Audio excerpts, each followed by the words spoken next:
Hey, what's up, everybody? Thanks for hanging out with us today. Welcome to episode 82 of Two Titans and a Hunter. We're a couple of dads who like to talk all things in the Destiny universe. I'm your host, the Night Demon.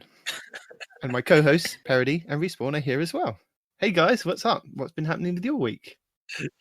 Yes, though. Yes. You sounded like a kid trying to sound like his dad, you know? Hi, Yeah. everybody. Hi, guys, and welcome to Two Titans and a Hunter, a Destiny 2 podcast, a show where we discuss tips, tricks, and tools to help all Guardians succeed and enjoy playing the game even more. What makes us different? Well, for starters, we're not streamers or YouTubers. We just have a passion for Destiny and are dedicated to keeping Guardians informed and up to date with all the latest Destiny 2 info, news, and opinions. We do encourage your questions and feedback. You can contact us either by email at twotitansandahunter@hotmail.com or on Twitter at twotitans_hunter, and that's the number 2. Now, on with the show. Okay, Twab, news, Bungie, let's go. No, okay, seriously. Oh, I keep hitting this mic. It's too far forward. Stop it. Put it further back.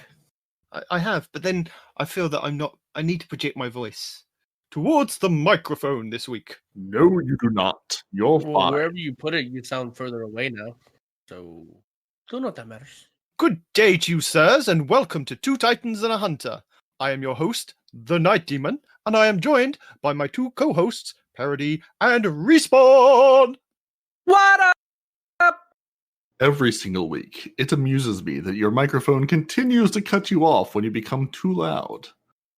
Yeah. Put the thing back on this week. 'Cause Never last week, causes me to stop giggling to myself. So we're going to try and be efficient this week and give you the news, the information, the tips, tricks, the guides, all in one go without messing up, and have a really short show so that you can get back out there and enjoy your Solstice of Heroes. So kicking it off with next week in Destiny.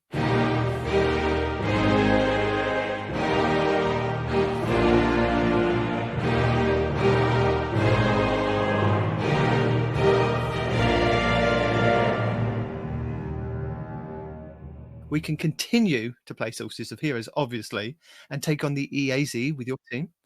See, when I first read that, I thought, oh, this EDZ is going to be the Flashpoint. No, I read it wrong. Nope. You can take on the Envoy of Savathun in the Festering Core Nightfall Ordeal.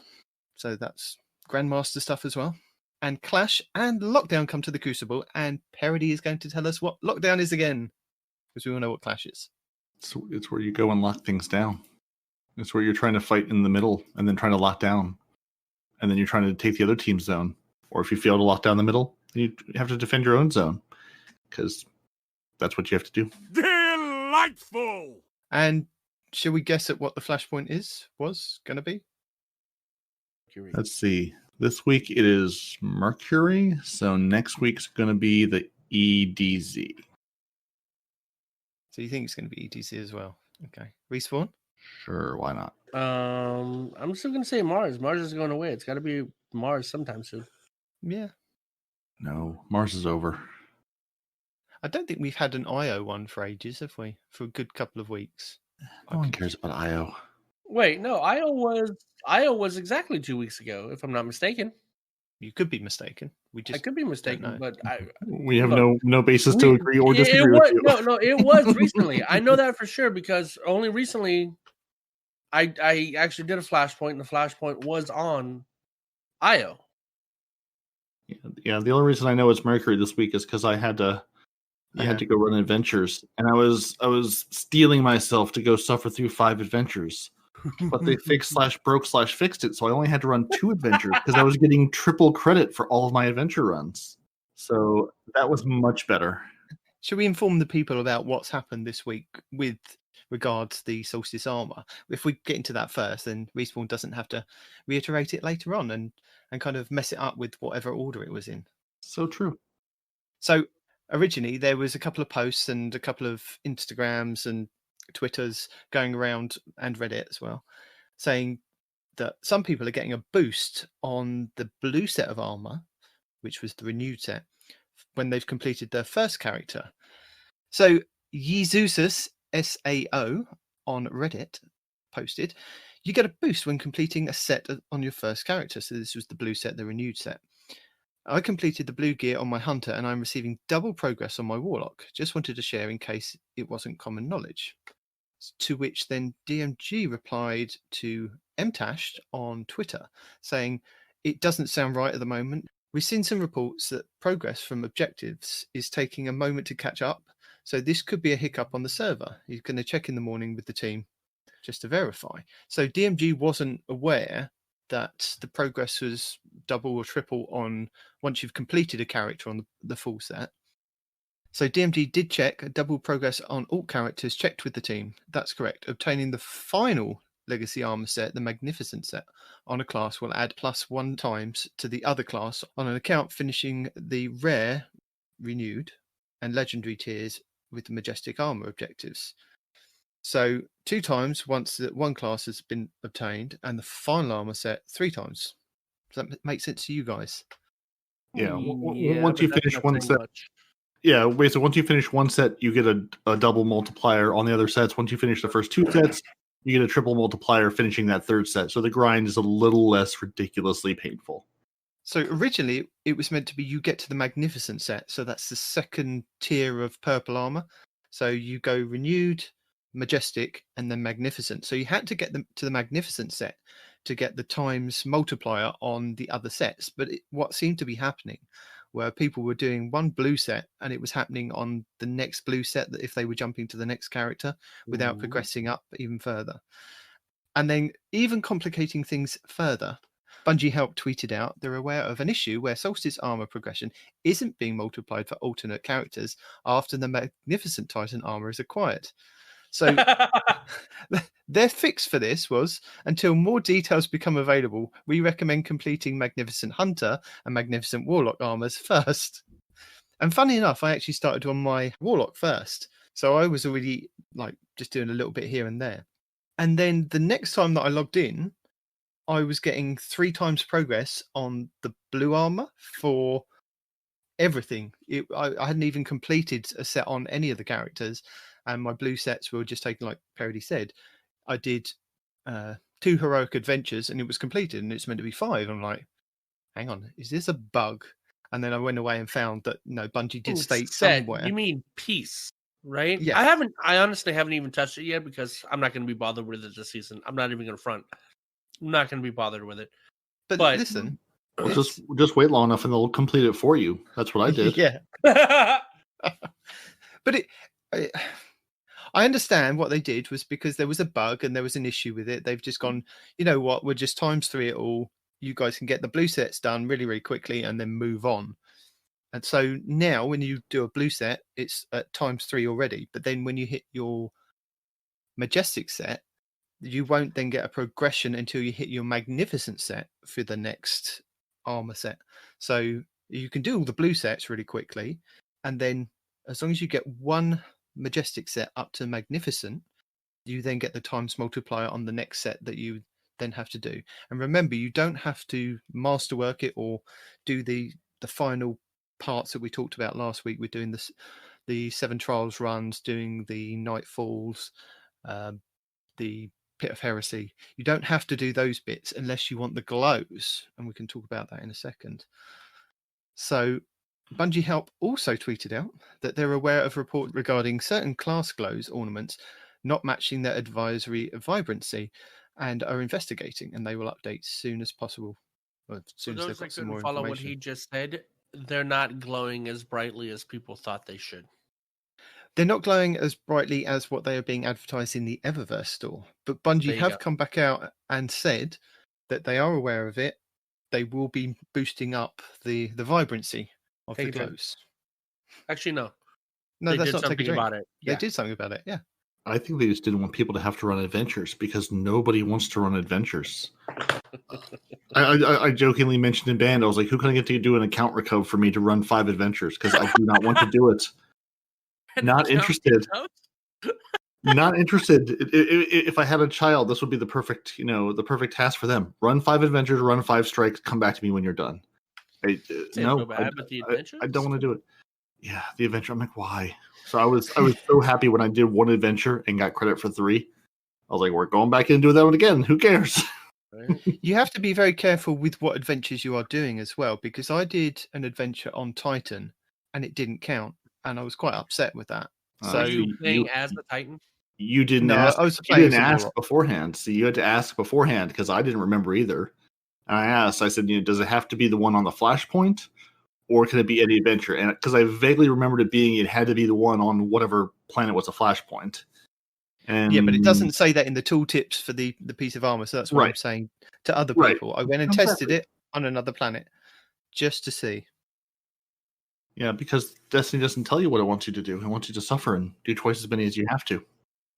Yeah, I mean, if you're a new light player or you're just a new player in general, and you're just playing through the campaigns and the adventures that come up on each destination. So I went and clicked on the blue flag because for some reason I've still got some blue flags on, even though I've done the whole thing on every class. I think when they reintroduced Shadowkeep, they introduced going back and doing the old adventures. And I did it all on my Titan again, but then I hadn't on my Warlock and my Hunter. So I thought, oh, I'll go and do those blue adventures. That should count because that's, part of the story progress. No, that doesn't count. You have to go and do the one, like Verity said, on the Flashpoint. Also, Cosmo commented on This Week at Bungie for last week and said that he made an error with the Twab. He just corrected it. So we may have read it out as correct, but I just wanted to kind of point people in the right direction.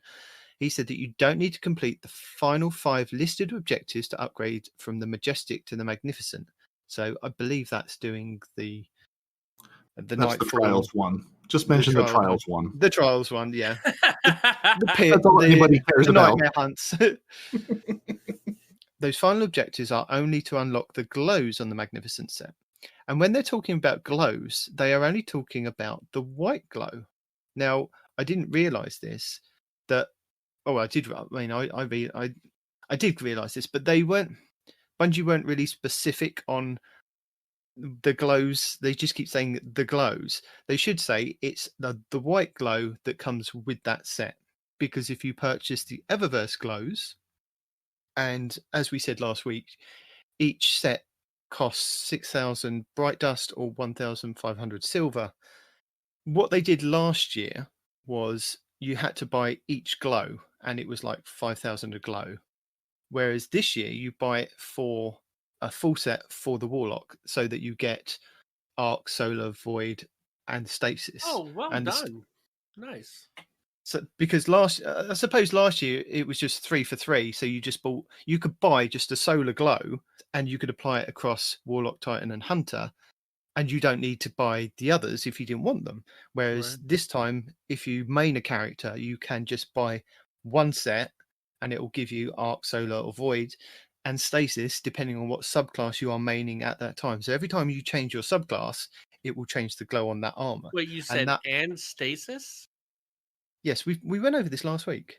Yeah, they're adding stasis to the glows once stasis enters the game. You say that once stasis enters the game, but as I saw on a Cheese Forever and a couple of other videos, they would like it to work this way. If you main a Warlock, or if you have a Warlock with the Fellwinter's Helm, and you equip the Fellwinter's Helm whilst wearing, I believe it's the Arc and Solar subclasses, you can get the glow for Stasis, so you can get the darker blue glow. Or you can see what it looks like. So as long as you've got like the set with the glows and you've purchased the Eververse things, you can actually see what the Stasis glow is. But you have to have the helm of Fellwinter's Helm. You have to have Fellwinter's Helm to see what it looks like. Helm so that was of quite interesting. Helm of Saint 14 Lie. No, not the Helm of Saint 14. No, Fellwinter's Helm. 14 Lie. Get it? Because Is that an Iron Banner one, or where does that come from? Any idea? It's the exotic. You know the one that. Right. Oh, yeah. Okay. One of the new ones that came out after I stopped having time to play anything but a Titan. Got it. Yep. I think it's if you punch people, you it does extra damage. One of those ones for the Warlock. Yeah. Going back to what Cosmo was correcting from last week, you do need to upgrade from the Majestic to the Magnificent set during the Solstice of Heroes event. You can continue to do the final objectives on the Magnificent sets after the event has ended. And as we've said, that you can apply the glows if you buy them from Eververse, because somebody else tweeted. So over on Twitter, Eric Paco asks Cosmo, if I'm paying for ornaments, I want to wear them on anything I wish. And Cosmo replied, Oh, you're reading my stuff. What are you doing?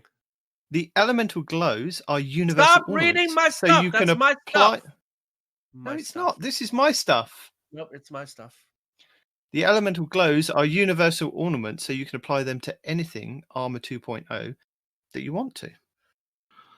There is a bit of a distinction with completing the Magnificent set and getting the white glows to just purchasing a glow set that you can then have as Armor 2.0 ornaments. So that's why you've probably seen a lot of people roaming around with full sets glowing. They haven't completed the white objectives yet because Trials has only just come out in the last day. So, yeah. Okay, so if you complete the full Solstice of Heroes grind, you get your white armor glows. That applies just to your Solstice of Heroes armor. But then if you go to Eververse and you buy any of the 3 sets of glows, they apply to any Armor 2.0 set, and you do not even, like Respawn, have to participate in Solstice of Heroes. Is that correct? That's what it looks like. And it's not specific glows. It's one package that has all the glows in it for a specific class. Right. Yeah. Right, yeah. If you say I want to go main my warlock and I want my warlock to glow, you can buy the warlock thing. You can go with a beautiful warlock with any armor set you want. You can put your Felwinter's helm on. You can get your There's a glow. There's a and everybody caveat wins. that I just found out. Mm-hmm. You can't buy it unless you've already got the legendary Solstice of Heroes armor. Okay, so you have to get to that level of armor. Then they're available to buy. So you won't even let you buy right them? now. Even with silver, it's telling me only purchasable if legendary Solstice Heroes armor has already been acquired. Okay. Well, we tried, everyone. So go get your double progress through the first one, suffer through the next 2, and then you can buy pretty armor, pretty glows to put on anything. So then you can run Respawn glowing next time. Just hit you with a sword again. I figure we've talked. There's so many different glows, and like you said, Bungie has not made it clear which glow is which. So I like to try to bring clarity to the people, so they go, no wait, what do I have to do? How do I do this? What's the point of any of this? To glow, to look pretty. It's all about the fashion game. I thought I was going to get away with getting something I want without actually having to put in the work. Turns out, nope. So now that we've got that little mess cleared up, let's tell the people about this week at Bungie, Perily. This week at Bungie, they kicked off Solstice of Heroes. And if you're anything like them, you're probably neck deep in your Majestic armor, smashing through the Solstice of Heroes event. Or if you're anything like us, no, you're not. You waited until you had triple progress and you just made it to your second set of armor. So the yearly celebration of Guardians... Yeah. The yearly celebration of Guardians near and far has begun. The Solar Arc and Void have each taken a turn in the daily rotation of elemental damage, and a few of you have already completed the majority of objectives toward your first magnificent armor set, and are already off to the races on your alternate classes. Nope. So again, tomorrow at this point, Trials is over for the weekend, so hope you played Trials. It's over now. It'll be back next weekend. So Trials is coming back, so if you are trying to get that magnificent white glow for your armor set, sucker 2 friends into going in with you, pick up that bounty from Saint 14, and if you suffer through about an hour and a half of gameplay, if you lose every one, you will get whatever the tier 3 reward is for the week. I don't know what it is this week, but that's how we got our shotgun and our summoner auto rifle the last 2 weeks. So don't know. How do you I did laugh to myself because I saw an Astacross video this week with him discussing about getting the glows, and he was telling people this weekend would be the prime opportunity for people to go into Trials and get their 7 wins because it'll be flooded with loads and loads of people. I'm thinking, no. I haven't even got to that set yet. How is it going to be flooded? I've got to wait until about, I'd say, 2 months down the line once I've got all the sets and I've got time to go into Trials at the weekend to try and get the 7 wins. That's why I tweeted out earlier this week. It's like, which week are we all going to pick, a couple months later to go in and all say, all right, let's come in and do this all as the plebes going into Trials so we can flood Trials with enough people. Some of us may actually win something. Because we haven't had one full day to race through all 3 armor sets on a character or all 3 sets on our 3 characters. We have jobs, we have lives, we have things to do that sadly are not playing Destiny all day every day and thinking about Destiny. Hold on. You just said something. Let me know what you think about this. Okay. We may have already discussed this. Maybe. We may have already discussed this. If we did, my bad. But in trials, because he's talking about all the plebs getting together and just fighting amongst ourselves, right? What if they set it up so that if you have gotten a flawless before, you cannot go into the plebs game mode. Period. Not you are this stealing. week. No, you are stealing my idea with the different rings, and you didn't like that idea when I brought that up. You can't now steal it because you came up with it. No. What are you talking about, rings? What do you mean? No. Rings of gameplay of everybody starts out in the big wide ring. Think of it instead of rings, levels, whatever you want to call it. Everybody goes in there. We're on the same playing field. Okay, once you go to flawless, you can move into a higher level or an inner ring. Now you just play other people that have gone flawless. Okay. And again, same idea is separate the people who are going flawless from those who will never go flawless, so at least have a chance at a couple wins. But we've already talked trials to death, so we're not going to be chat here. No. And listen to like our last 5 episodes if you want a good trials in depth, because every week we talked about trials. I'm sure people stopped listening because #trials. Okay. So, but before we get deeper, I did admit that we probably already talked about it. So you did, which definitely means we already have. You were saying, Night Demon? I was going to say, when you posted out your tweet, there was a couple of other tweets, and I read that somebody said, now all you YouTubers and streamers and everybody else that has gone out of their way to get them magnificent sets and completely complete it, don't moan for the next month or so that you've got nothing to do, because you are the guys that have now ruined it for yourselves to rush out there and do it. I understand they want to kind of get some content out there to show people this is what it looks like. This is, how long it took me to do the objectives. But do it on one character and then space the other ones out so you're actually enjoying doing it. I'm really, really enjoying doing the Solstice.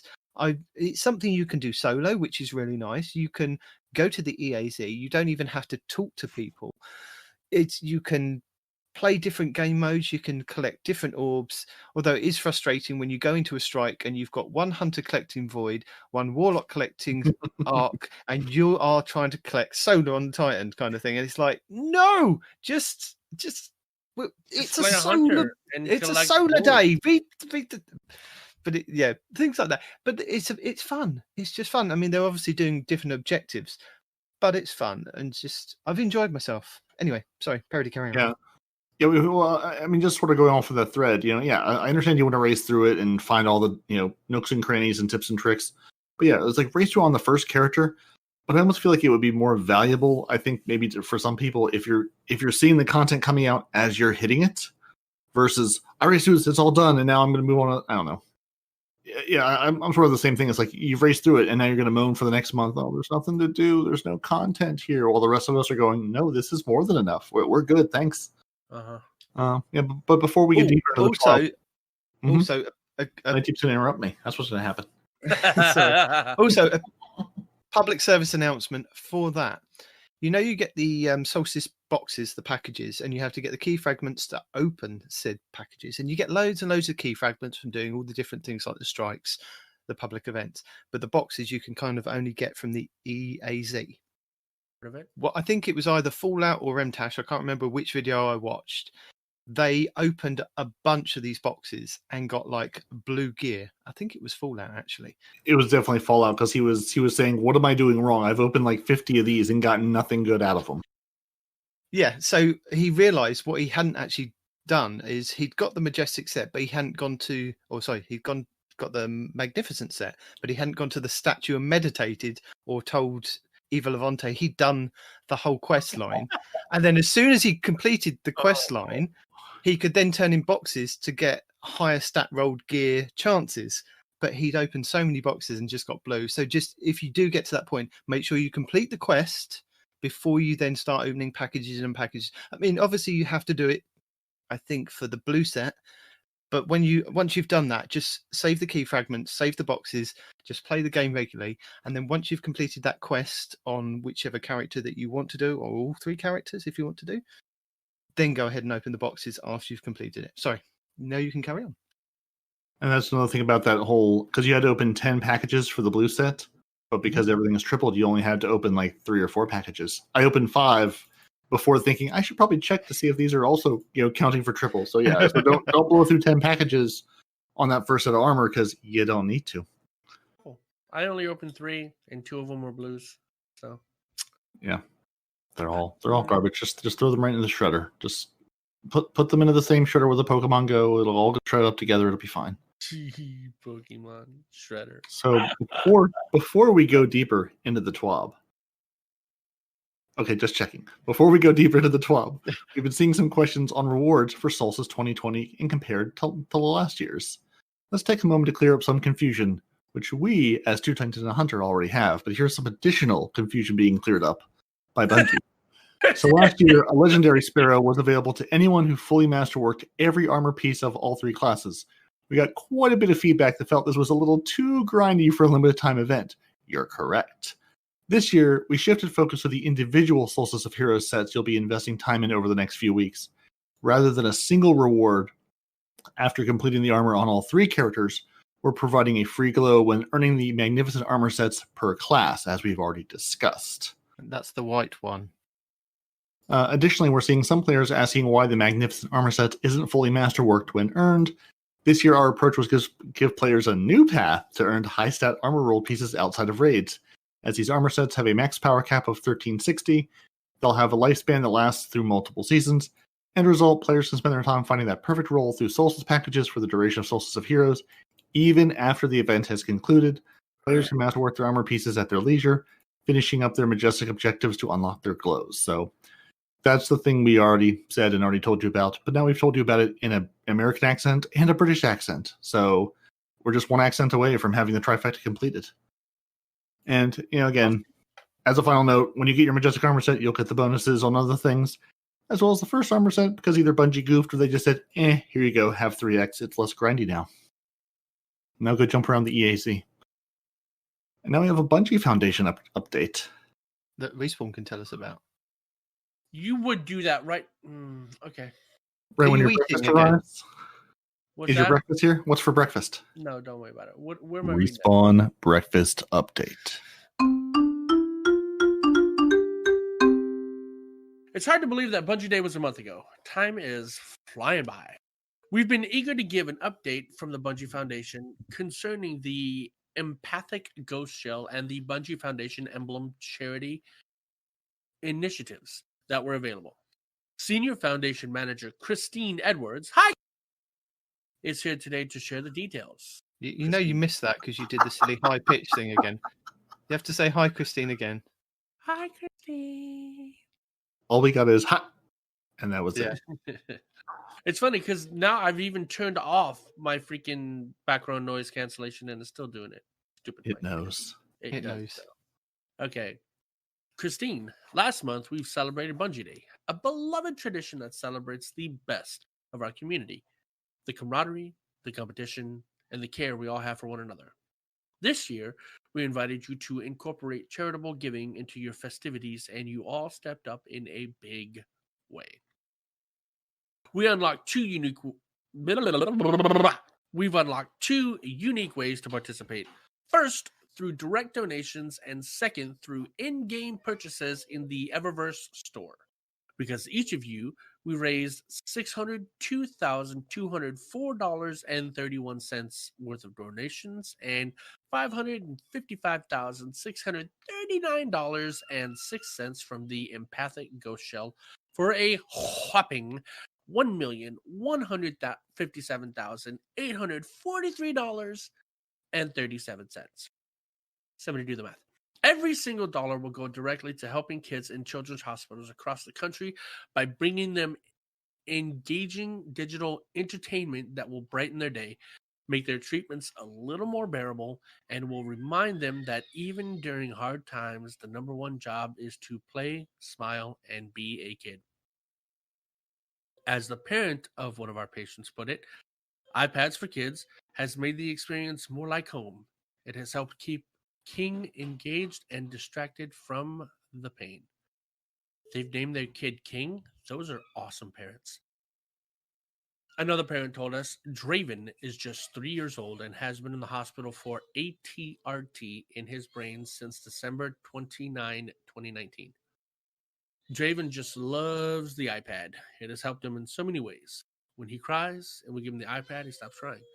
There's been times where he will fall asleep playing on the iPad. Each one of you has given generously to the iPads for Kids program over the past few years has played a direct role in creating smiles, hope, and laughter for kids like King and Draven, along with hundreds of thousands of other kids just like him. We thank you. Time and time again, you come together to show the world what Guardians stand for. From the bottom of our hearts, thank you for being one of the best communities in the solar system. So, Respawn, are you feeling fashionable? No. You are. Am I? Right. Yes. And you want to tell the people about how they can feel fashionable? Well, with some of the new majestic armor sets in the game. Let me take out this gum. This is really jacking me up. Hold on. If you're not eating food, you're chewing gum. I'm chewing gum because I'm thirsty, man. Take a drink. I don't have anything to drink without leaving. That's why you need to have your drink here ready. The wife gave me coffee, but it's got quenching there, so it's making it worse. With some new majestic armor sets in the game, we'd be crazy if we didn't host another fashion show. For those new to the conversation, every so often we challenge players to strut their stuff in the wilds of Destiny 2. Mixing shaders, armor pieces, exotics, and ornaments to find the perfect set. By the way, I'm still a huge fan of the Titan, not this past one, but the one before that, where they had each piece of armor was a different, brightly colored color. Like, and it wasn't like fluorescent pink or whatever. They were all pastel colors, right? You had the bright yellow, bright pink, bright orange, bright blue, bright green, and he looked like an amalgamation of a Crayola box. Right, and I think that was the perfect Titan color scheme. Anyway, moving on. Armor pieces, exotics, ornaments, find a post set, and bonus points to those who find the perfect destination for their photo shoot. If you are selected, you'll walk home with a fancy emblem for your troubles. This emblem is actually not too bad. The big one, the small little icon is kind of meh, but the whole emblem is pretty dope. Solstice is a celebration, and we're excited to highlight your fashion sense. Glow up, embrace your arc, solar, or void side, and send some screenshots to Bungie. Also, for those of you that can access the... He's had a stroke. The... Guardian down.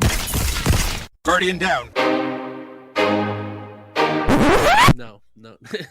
Yeah, the ghost. Gosh damn it. I want to say time. I always want to call it time, but it's not daggum time. It's stasis. For those of you that can access the stasis colors, that too. Again, send the screenshots to @Bungie on Twitter with the hashtag Solstice Fashion Show. We'll be retweeting winners through Thursday, August 20th. Now, hold on. So you've got some time after you've listened to this.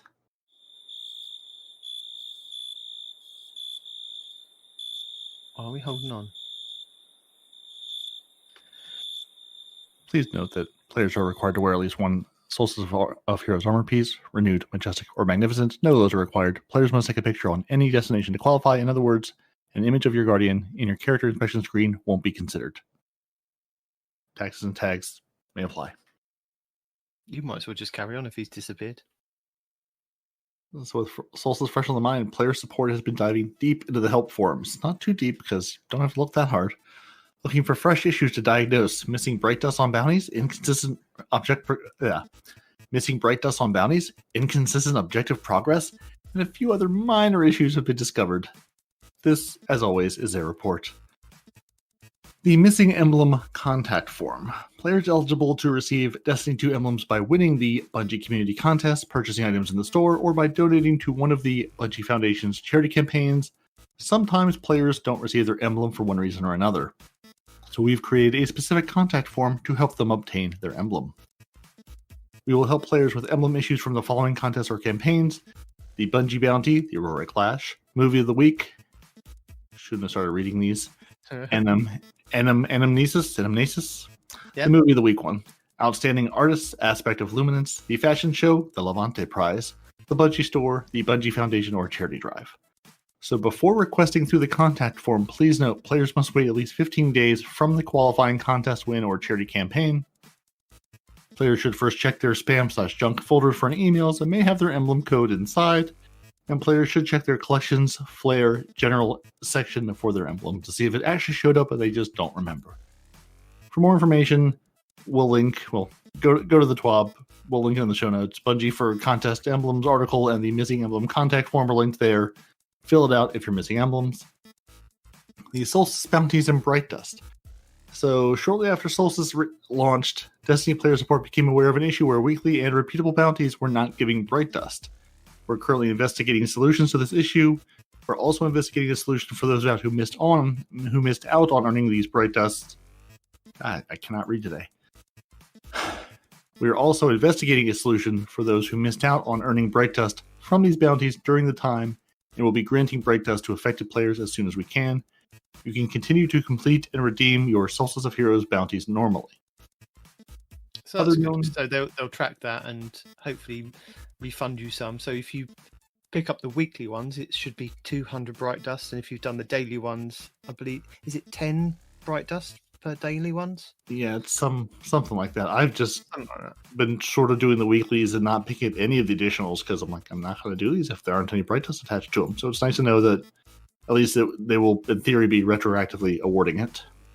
Well, I worked out that I had 9,000 Bright Dust before, and I thought if I do all the vendor ones each week, so that's 3,600 Bright Dust I get per week, I'll get another 9,000, which in theory I could then buy all 3 glow sets on each character at the end for the 1,800 Bright Dust. So I'm desperately trying to do as many of the Bright Dust bounties. 18,000 Bright Dust, you mean? At that 18,000 Bright Dust, that's it. I'm desperately trying to do those amount of bounties to get more Bright Dust, and it'd be just handy to have extra ones so that if I want to purchase something else.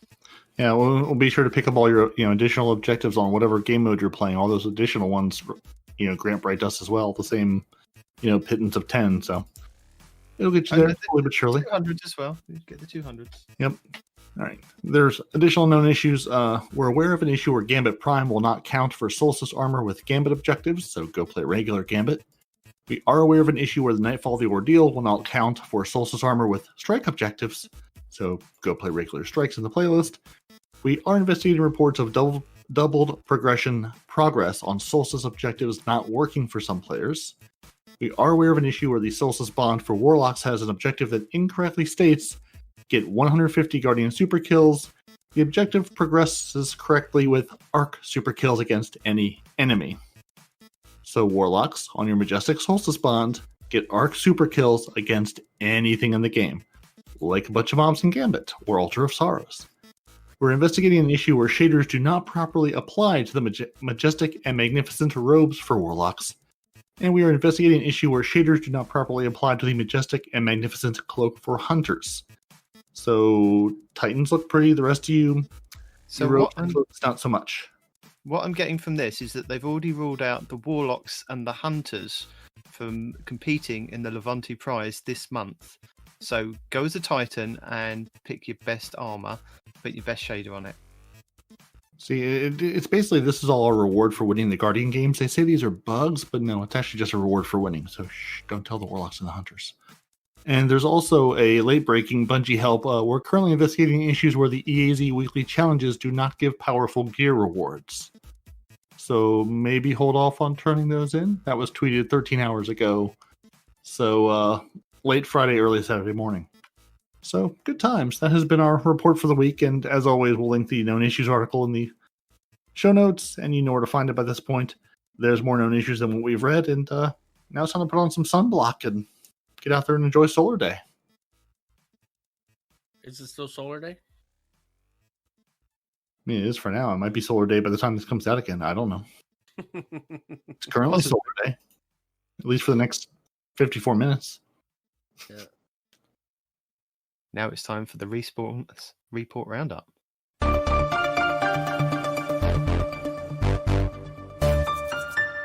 Solstice 2020 armors and their progress. Currencies with Beyond Light. Cosmo. No promises to make the Power Rising emote loopable, but feedback has been shared with the team. Take a drink. First line of the day. They concentrated on improving the armor and ornament experience for current and future Solstice of Heroes events, but they have no plans to return to make changes to the old Solstice armor at this time. Solstice weekly bounties not rewarding bright dust is in fact a bug. We already discussed that. Cosmo can give feedback to the team asking if they could consider pulling Crota's End out of the DCV sometime in the future as a dungeon experience. I would say take a drink, but that sounds pretty cool, actually.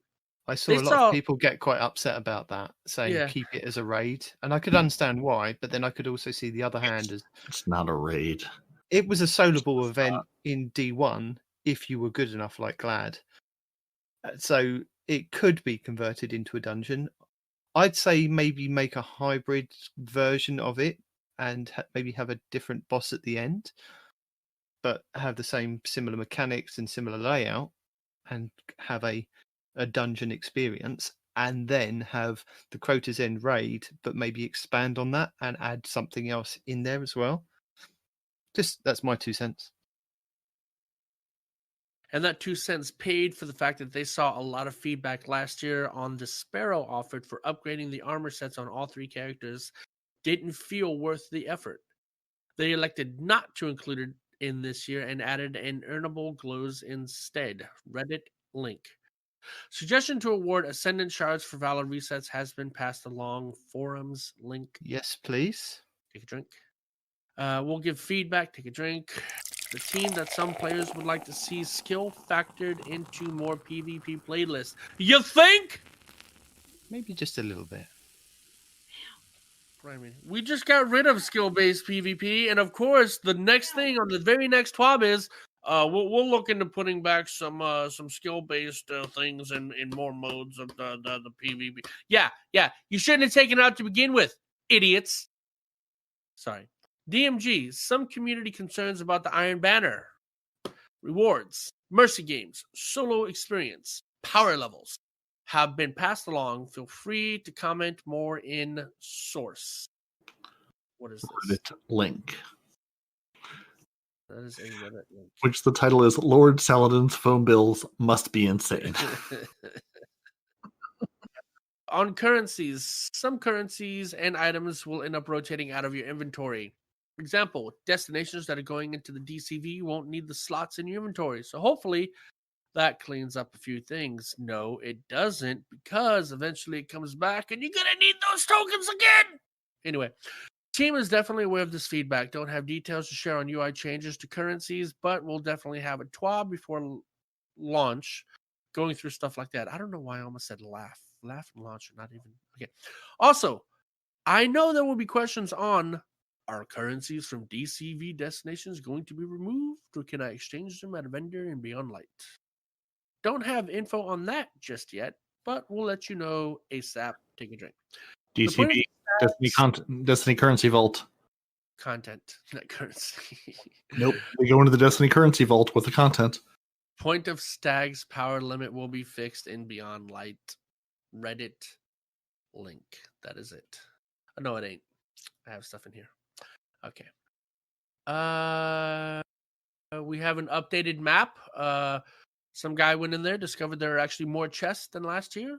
Made an updated map. Congratulations.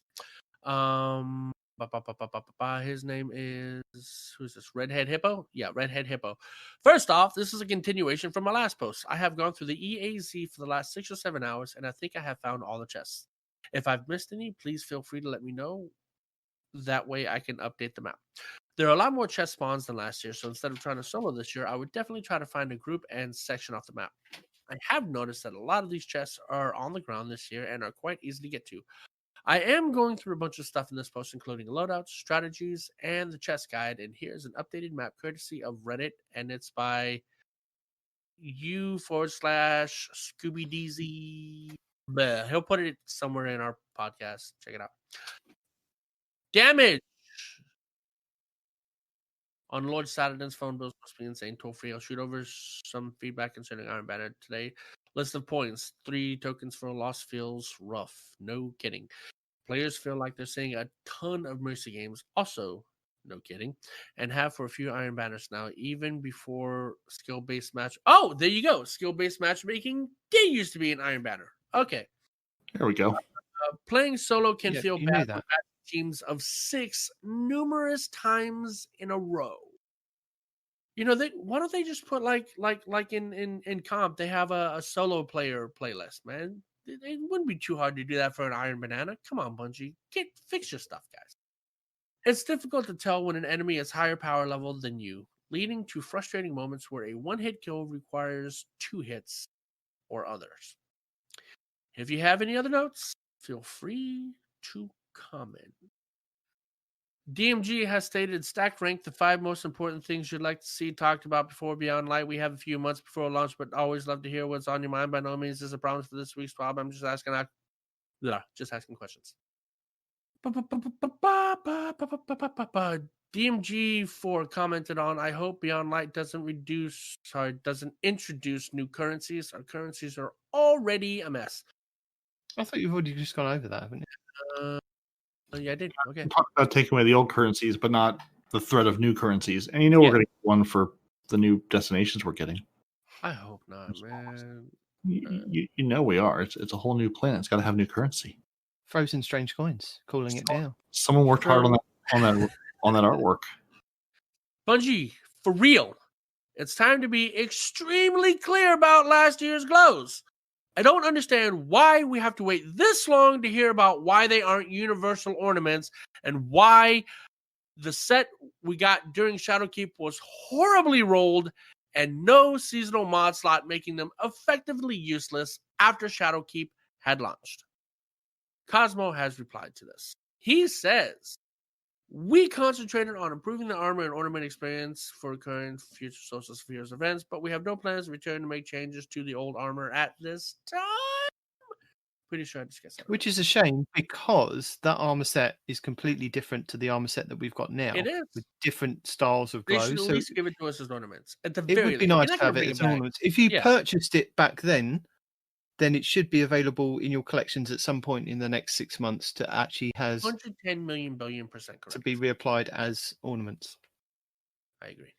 All right, and that looks like that's it. Sounds like it's about time to move on to some tips, tricks, guides, and watching YouTube so you don't have to with Night Teaming. But first, No. There's other stuff. Oh, right. So you may have noticed that we're missing our new companion, Not Arth. we're not missing him. We're Look. insane. Parody and I are missing him. You may not be missing him, but you did get to spend some time with him this week, didn't you? Yes, I did.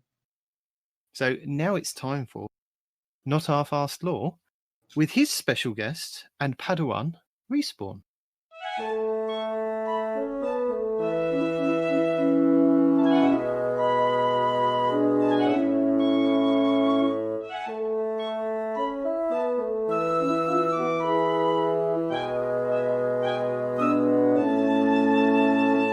I've got a couple of bits up already that we spoke about last week. The web law from Anna Bray and Rasputin. Now, is there anything you want to look at particularly? Okay, so everybody was all about is Rasputin our enemy? Is he a friend? Some other things came to light that showed that Rasputin actually bugged out whenever the collapse happened, like a coward. You know, so as far as like what Rasputin is and why he did the things that he did. He was beaten. He didn't bug out. Well, he did. He was beaten back by the darkness, and to preserve his consciousness, and to potentially come back and actually fight another day, he retreated. Okay, and then was this time whenever he retreated, was it before or after his retreat that he downloaded his database into an exo, and then began to hunt said That was Exo. Golden Age. No, that was Golden Age. So that was okay. Yeah, you're right. Yeah, was, I remember now. Yeah, because that was way before the collapse. You're right. Yeah. Yeah. So basically, the Exo's gone offline. Fellwinter. That's his name. Fellwinter. Yeah. Fellwinter went offline. We can do the Fellwinter story if you want to. No. I backtracked. That's not where we were supposed to go. My main concern is right now, Rasputin, friend, enemy, coward, hero, because now at first he wasn't a fan of Zavala or anybody really for that matter until Anna Bray started to communicate with him. And then the last scene that we saw with him is actually freaking Zavala talking to him like an equal. Right, because Zavala originally hated Rasputin and considered him to be an enemy. Now he's talking to him as an equal, and Rasputin is saying something back. It appears that Zavala can understand him, but that's still kind of to me, right? So before we get too deep into Anna Bray and how she communicates with Rasputin and what she does, what exactly does the Lord tell us Rasputin is right now? Is he an ally? Is he going to help us fight the darkness again, or is he going to bug out? Right now, Rasputin is an engram. Sorry, you had me up until Rasputin is and then you lost me. Is that? Oh, right, sorry. Is an engram? Excuse me. He's an engram. Right. Basically, you remember the cutscene going into the new season? Yeah. You see the big image in the mine lab there with Anna Bray telling Rasputin what to do, and they launch, be it Warsats or something else, be it Aurora knives or anything like that. They've launched a big strike on one of the pyramid ships.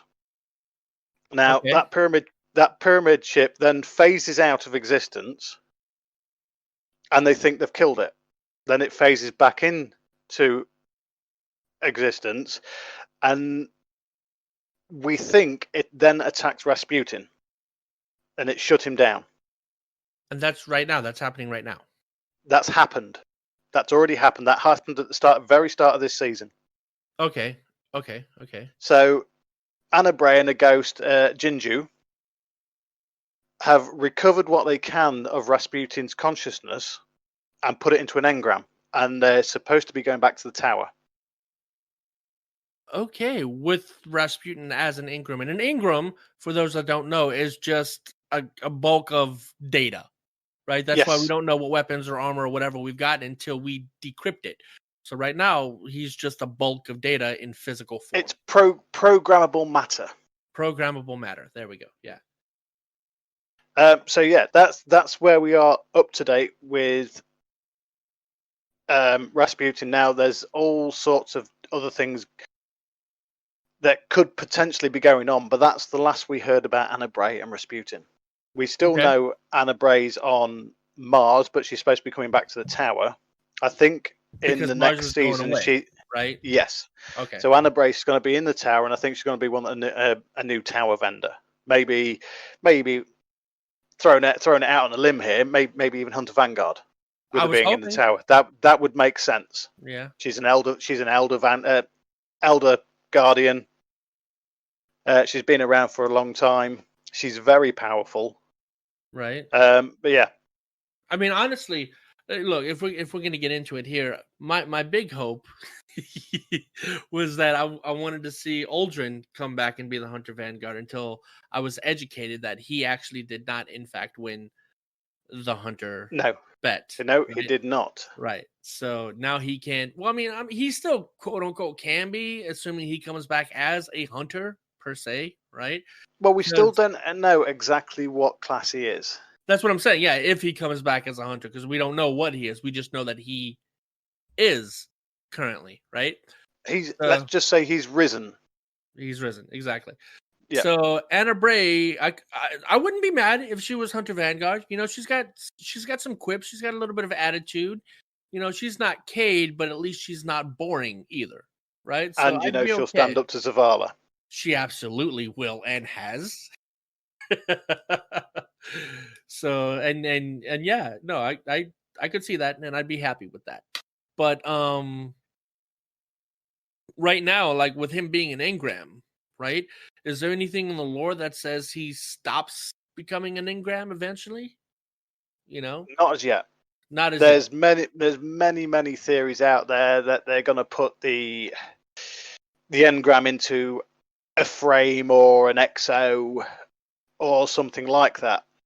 Oh my God, is he Now- going to be 7? No, I'm joking. He's going to be Rasputin 1. Possibly.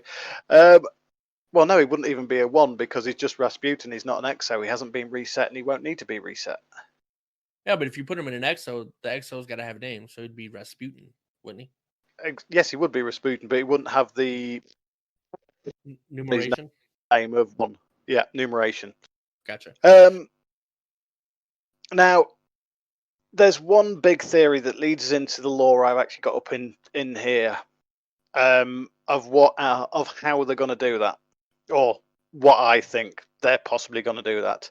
Now, this lore came out actually online. I actually found the link on Twitter straight from Bungie, and it's a story of Anna Bray, and she's on Mars, and there's been a lot of earthquakes and landslips.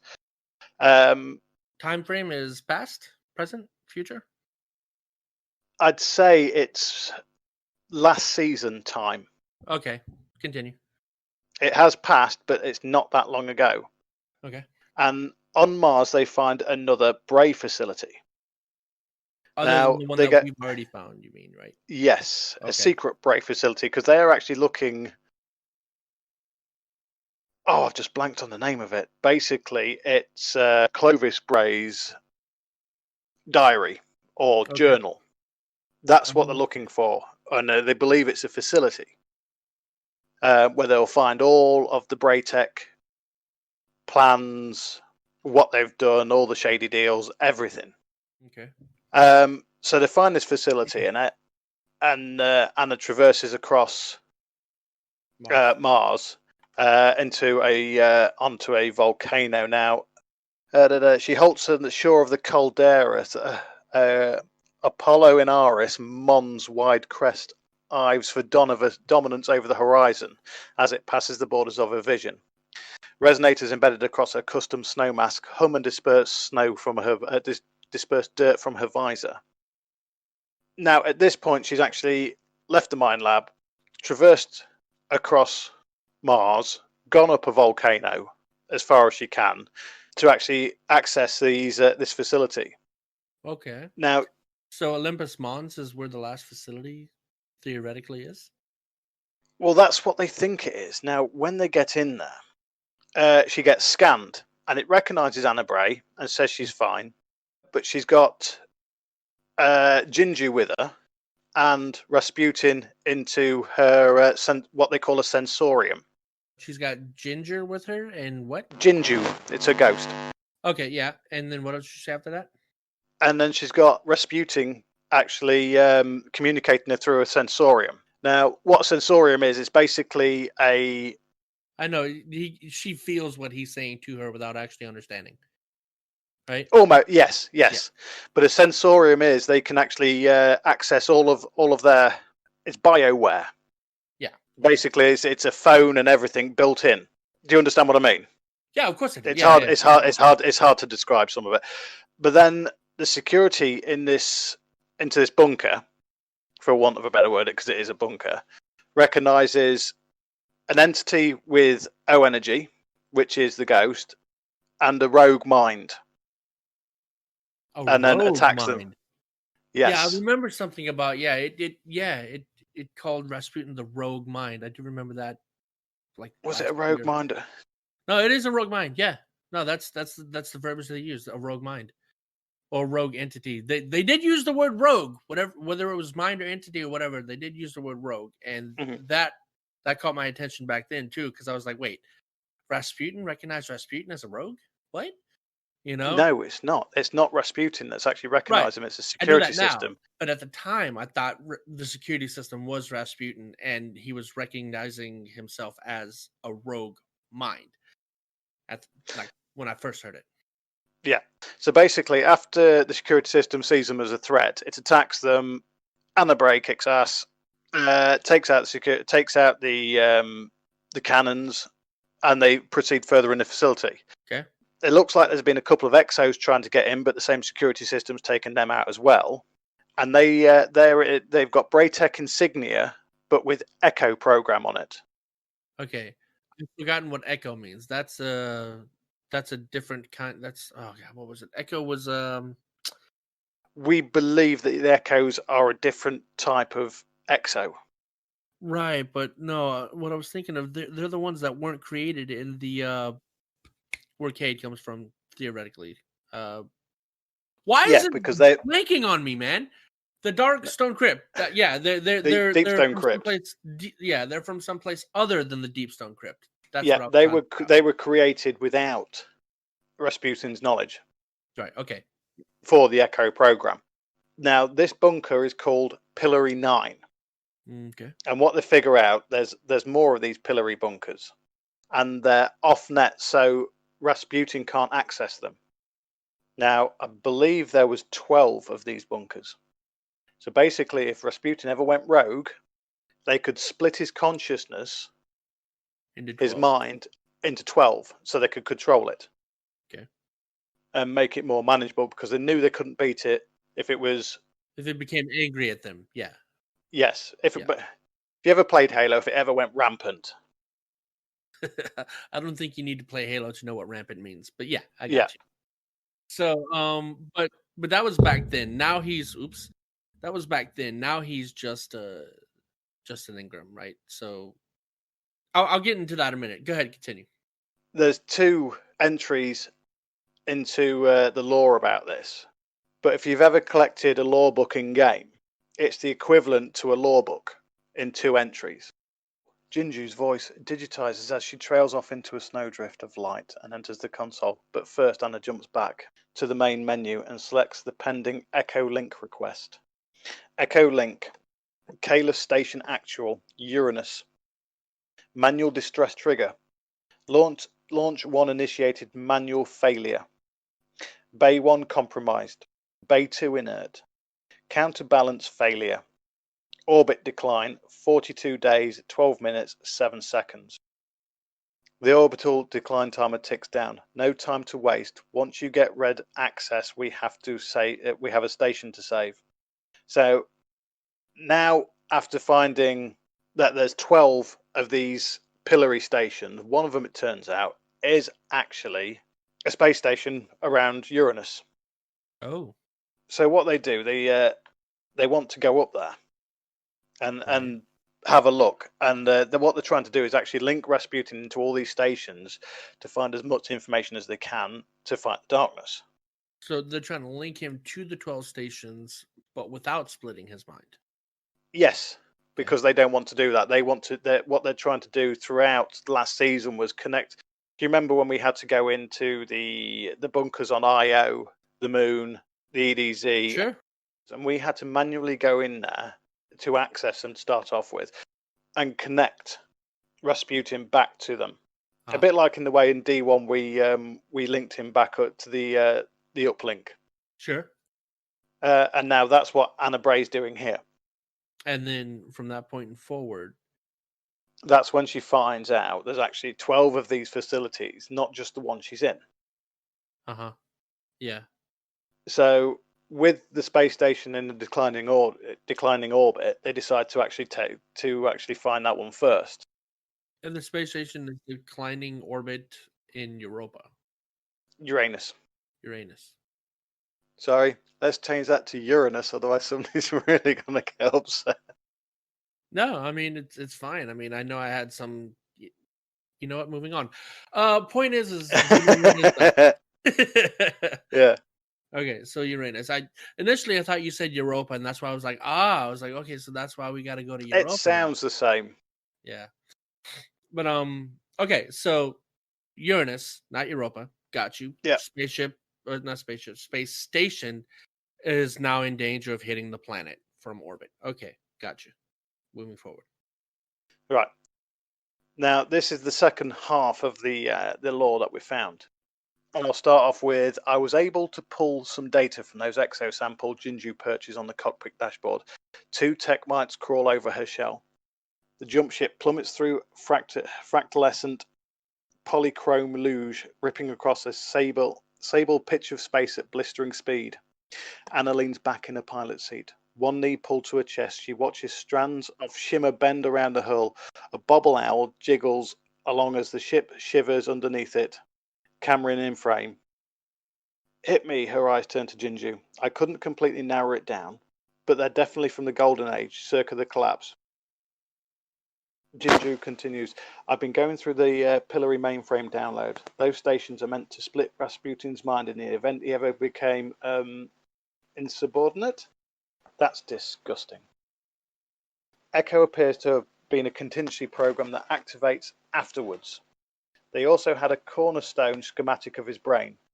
Light static fuzzes from a bubble speaker on Anna's dash. Her helmet hangs on the hook behind her. Rasputin's uplink is offline. Anna chews on the information for a moment. A foundational brain model would help with containment stability after the partitioning process. It's like a front porch for your brain. It goes on, Jinju. Your name is cross-referenced all over this, Anna. Oh, wait, hold on. Based on what you just said, with her being cross-referenced in a lot of that, are you trying to say that her father was going to use her as a viable host? No.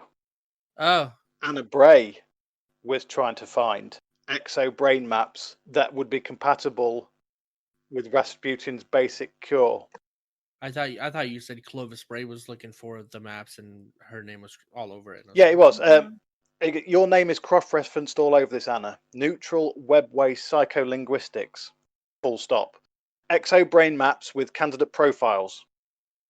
It looks like Clovis Bray was syncing Rasputin's basic core with viable hosts.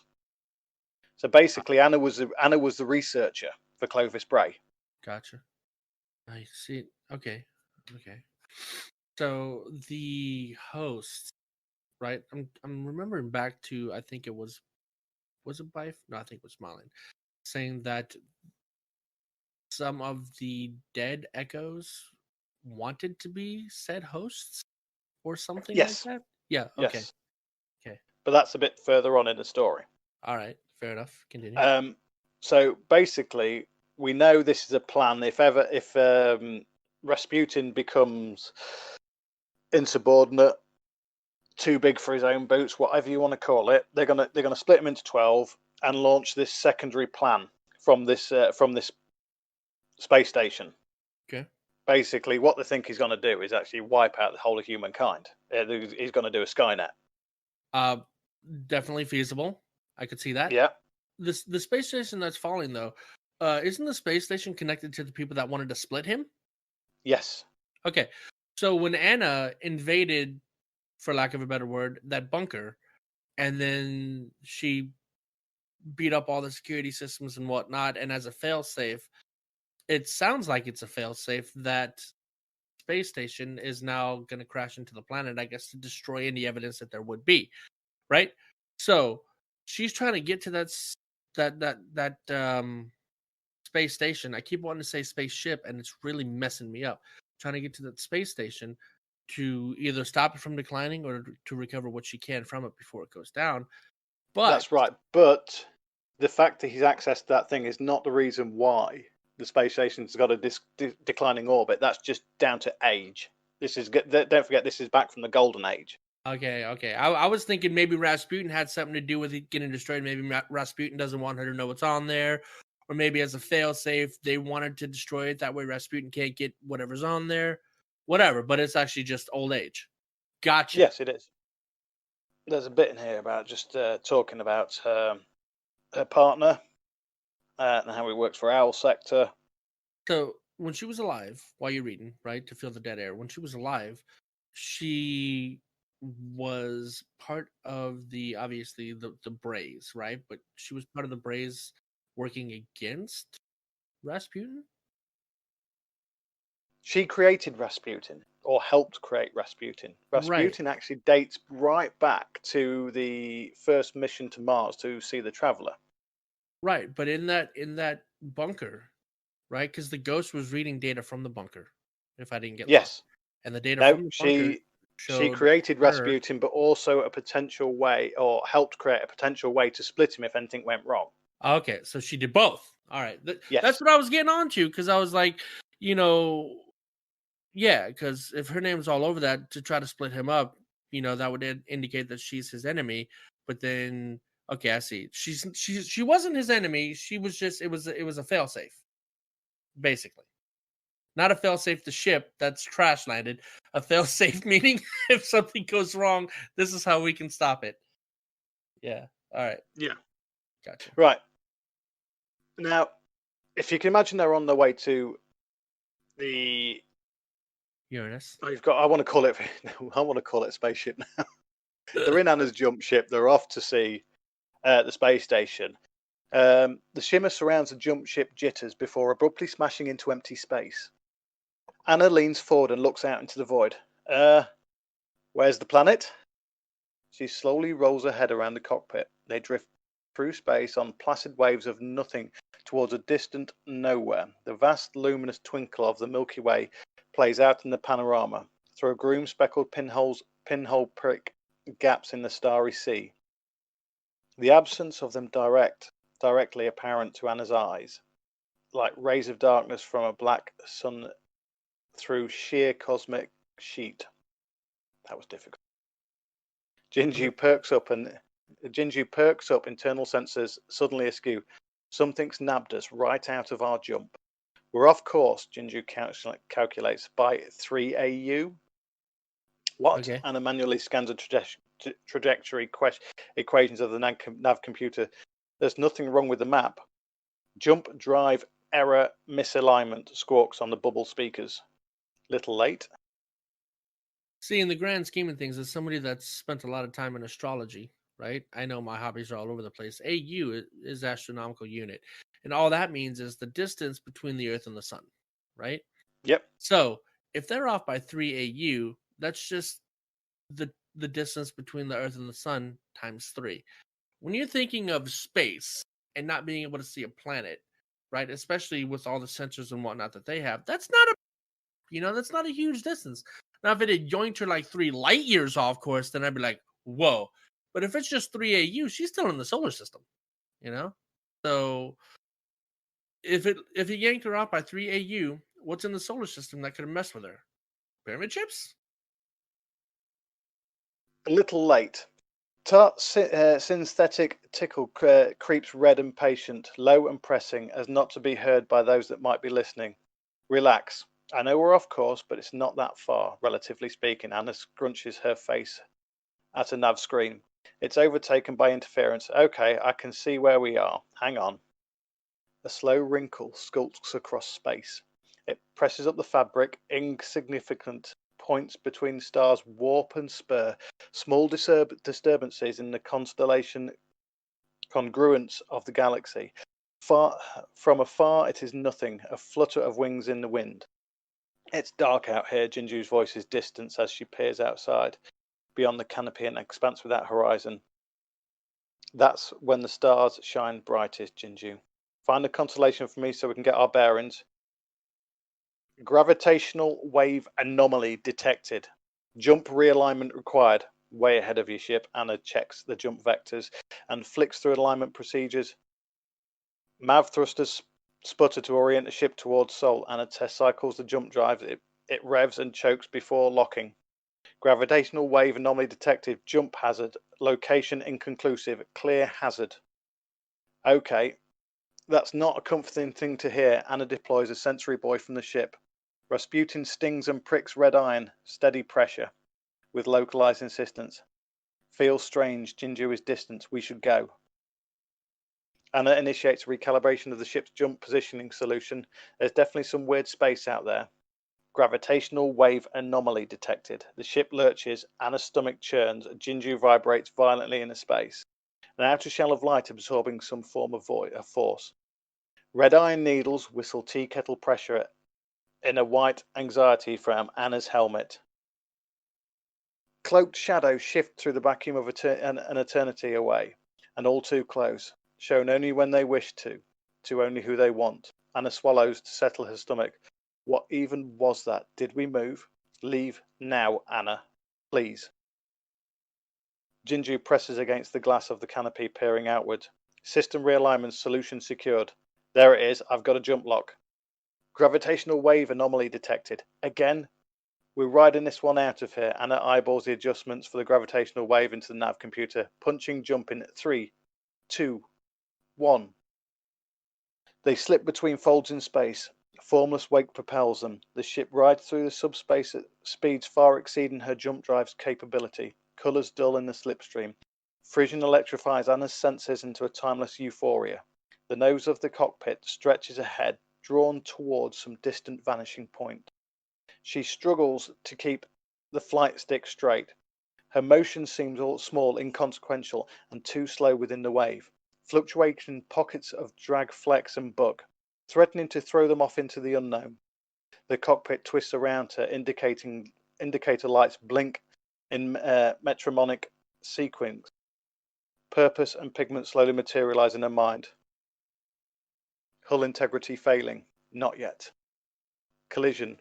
Bow celestial body detected. Auto drop failed. Anna steadies her mind. She force cancels the jump, seizing the drive and dumping them out into space before the thrusters burn steadily them again.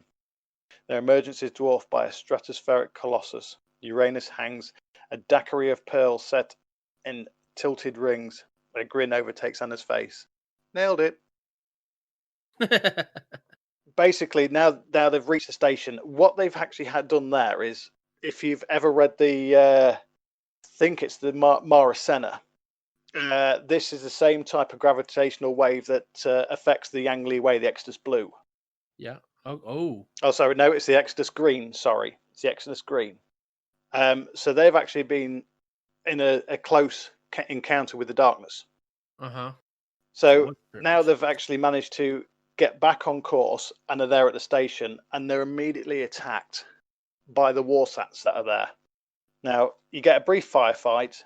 Rasputin manages to hack the warsats, and the ones he hacks takes out the other ones. So then they manage to actually get on the station. Now, let's just quickly go forward in this. Kalis Station. Now, this is the actual station name. They go inside, and they manage to find what effectively is a frame that ran the station. They get the information out of him, but in this time, they find exos, lots and lots of exos. Jinju beams light over the fuselage as they float through the ruptured bay in weightlessness. The reflective hull is filled with exos, mannequin cadavers hung frozen on silk threads surrounded by globular blobs of various fluids. Loose wire tangles sags around the lifeless many. One of the two glides freely within the cabin. Their chest plates share a pristine logo, Echo 1. Now, one of these exos has actually woken up just after I believe it's just after the collapse, and he eventually gets free, but you've got to imagine he's gone through thousands and thousands of resets because of the the DER. I can't remember exactly what the acronym means. It's something exo rejection. Okay. Now he attacked degrading exo rejection. No, it's not degrading. Degradation. It's basically it's like that. It's the rejection of the mind. That's why they have to be reset. Yeah. Okay. So he attacks Anna. Anna manages to take him out, but in doing so, Rasputin literally opens up on the exo with warsats and literally just mangles half the station. So what? While Anna's still in there? Oh yeah, but she's safe because he's actually sniping at her from across space. Oh, okay, I see. Damn. So dude's got skills. After, that's when she goes into the office with the station manager that the Ghost is powering. The Jinju's powering the Ghost, and he tells her about Echo 1 and Echo 2. Now they were stocked with exo crew units, and their task was to establish and oversee embryonic development at Colony M31 Site A and Site B. So basically, they were a secret colony ship. So if Rasputin ever did go rogue, And potentially, if they didn't manage to partition him in the 12 bunkers, they'd already sent Echo 1 and Echo 2 out to continue the human race. Uh-huh. It's like a Hail Mary play. Yeah, no, I'm following you. It's just okay. It's a lot to take But in, I'll admit. one ship's missing, and it looks like the other hangar's partially destroyed. So they blew their way out. Yeah. Okay. And that's when she finds out there's a 13th Clothis site that this station is linked to. Okay, so she discovered a 13th settlement. Now, how does she discover the 13th settlement? Just because the ship escaped? Because she's going through the station mainframe with the station manager bot. Okay. So that's when they also realise that the actual station is falling out of orbit even faster now, down to Rasputin. Site 13. So they decide to download the complete mainframe, but then they decide to take a portion of the station home with them. It doesn't actually say. I'm just going to have a quick scan through this.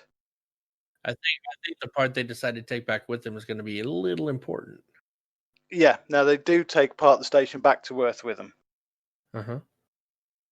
Now, it doesn't actually say what it is, but okay. My personal opinion is it's the part with the defunct exos in it. That's exactly what I was thinking, the storage bay for the exos. Yeah, so they are, most of them possibly will be compatible with Rasputin's consciousness, which brings us back to where we started. It's possible this is complete conjecture and spin foil, and it may never happen. Okay. But there is a connection there with an exo that's potentially compatible with Rasputin's mainframe, that they could potentially go and get this exo and, for want of a better word, just stuff this engram of Rasputin into it. And then you've got Rasputin the exo. Nice imagery. Yeah. You talking about the one that attacked her that she had to put down? You think that thing's still alive, or are you just talking about one of the many that's in the bay? gone. She basically in the actual lore, she melted its face with a golden gun. Yeah, that thing's not coming back. Okay. That thing's not coming back. That's pretty definitive. Okay, I got you.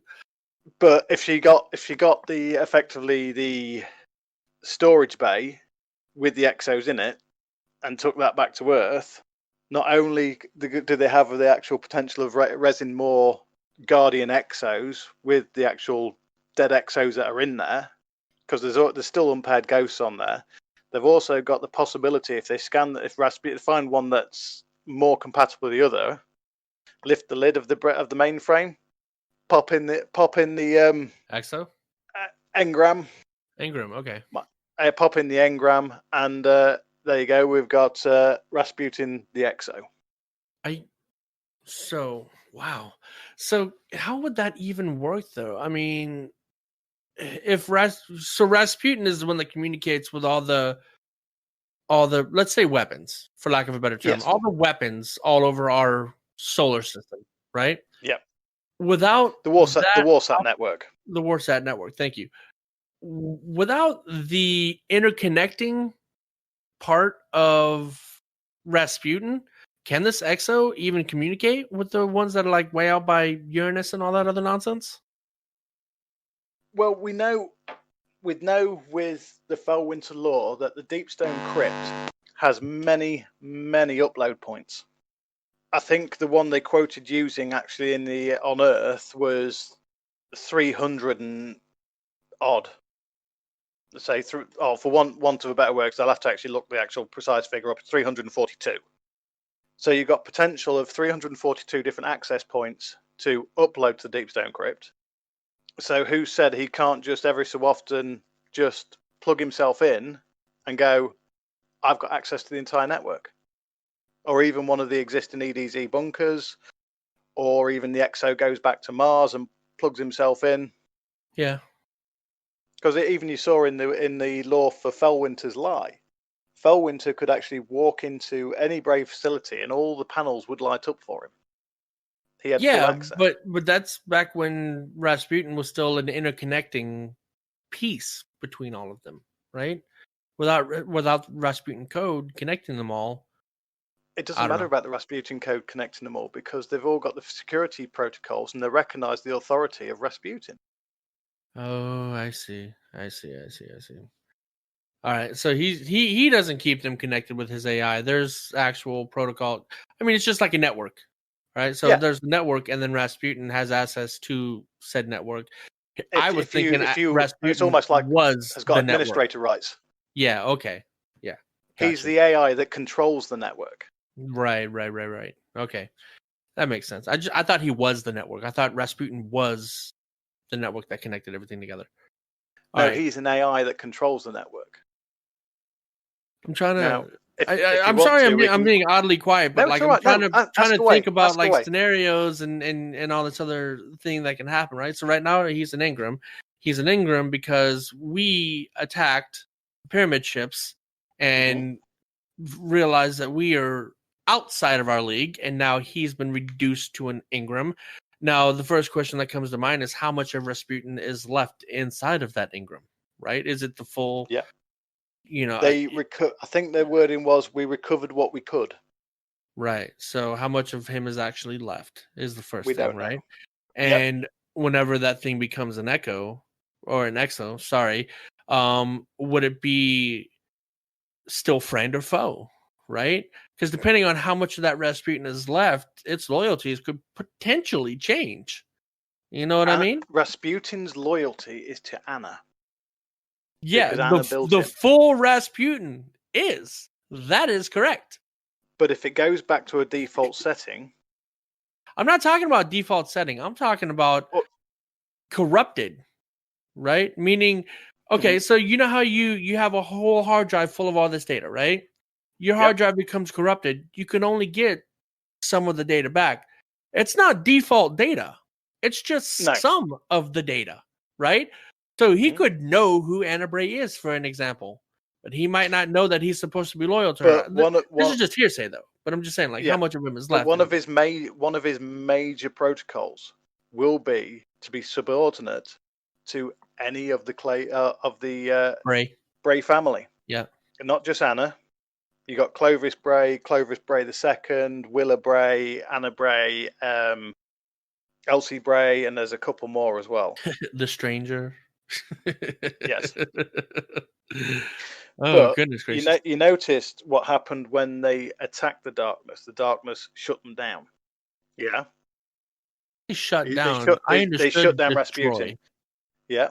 Right. Now, the Exodus Green, the Yang Li Wei, came into contact with the darkness at the end of the Golden Age as it was about to leave the system.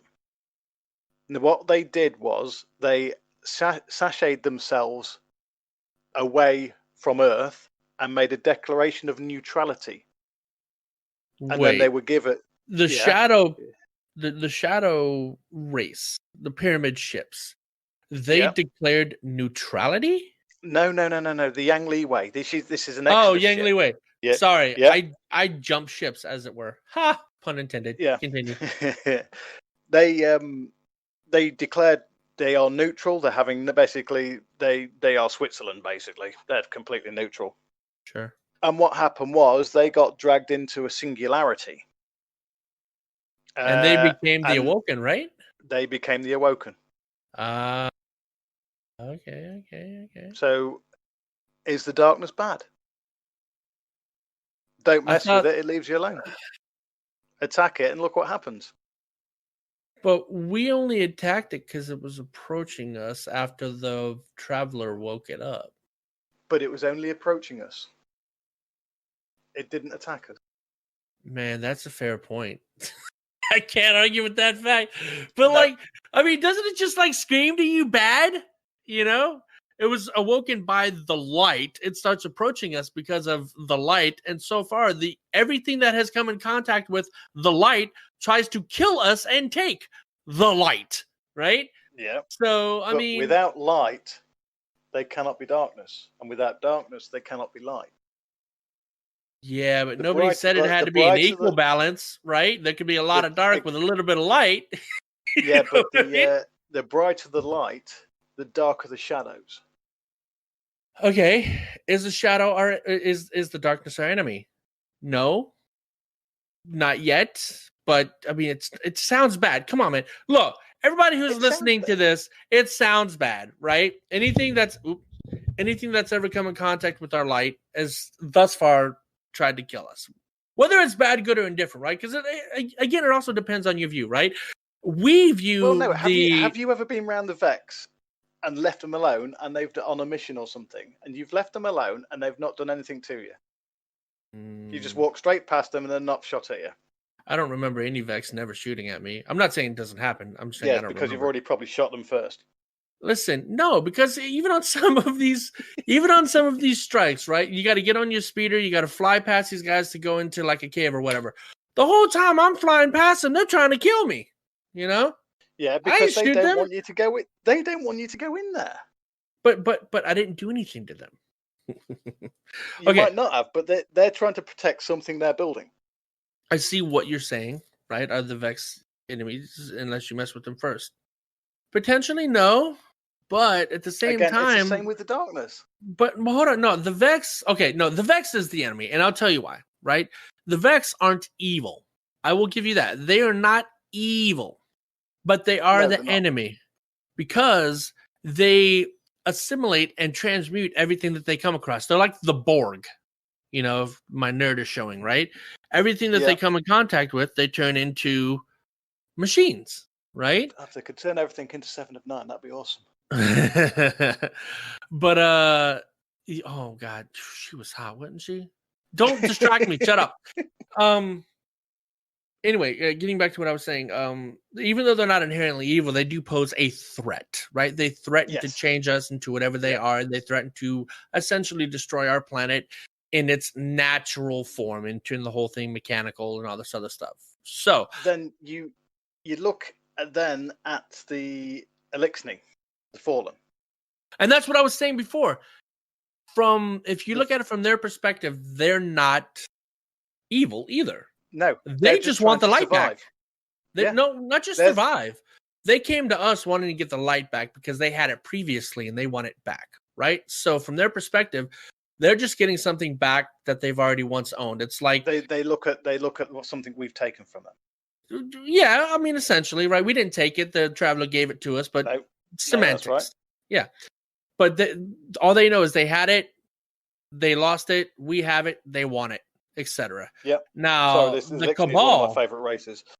the Cabal, they Yep. are definitely the enemies. They never had the light, as far as I'm aware, and they're just trying to steal it.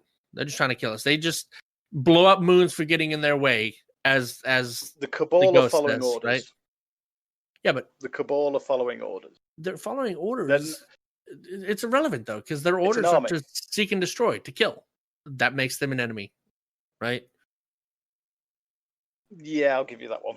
Yeah. So They're the one thing that they're the one race that isn't affected by either the dark or the light.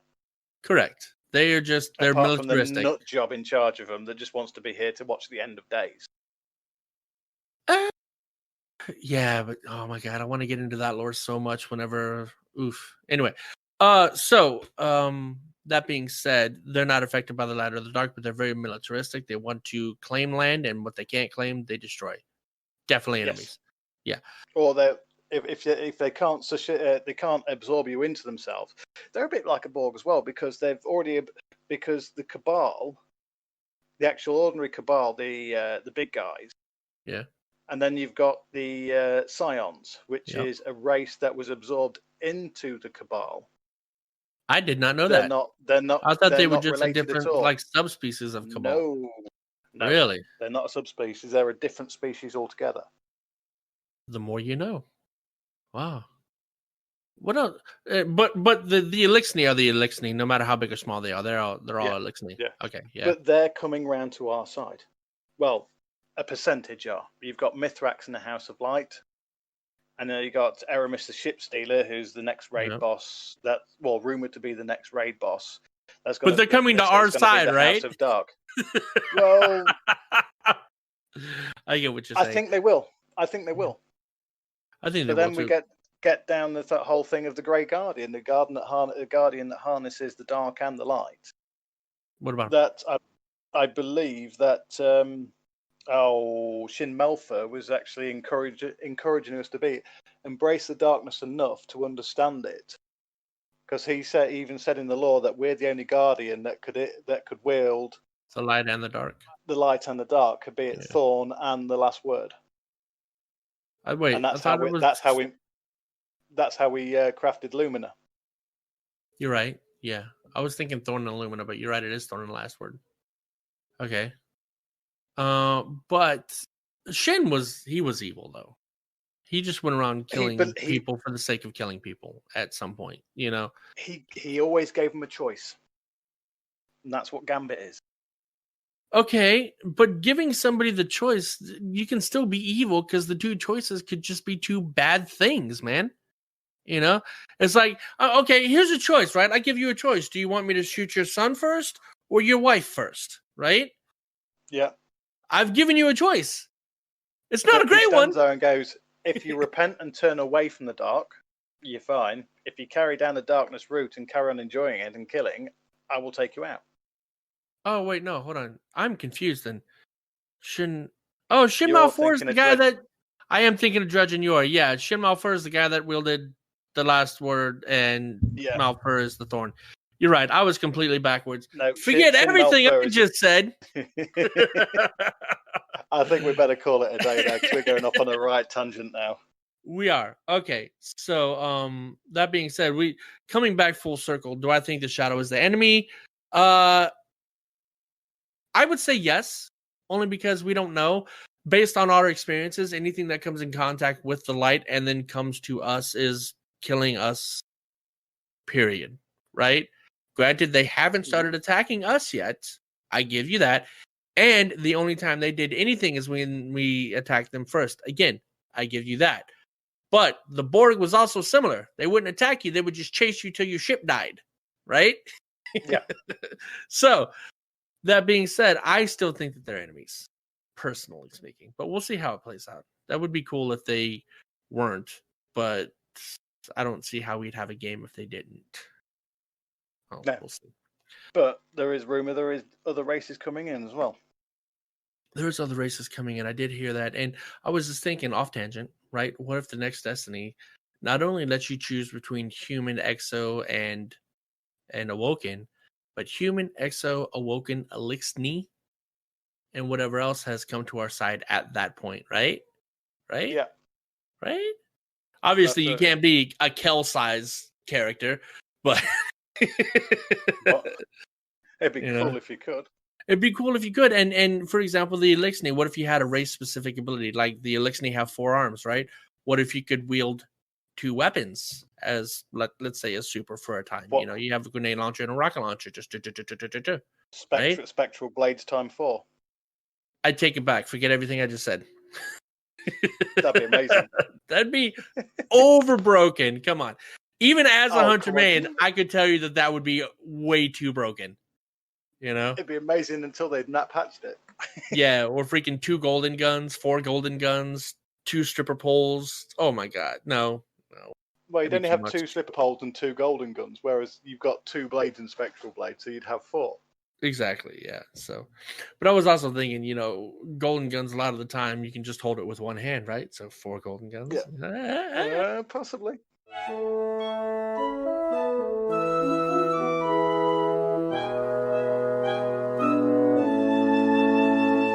Thank you very much for that, Not Half, and Respawn.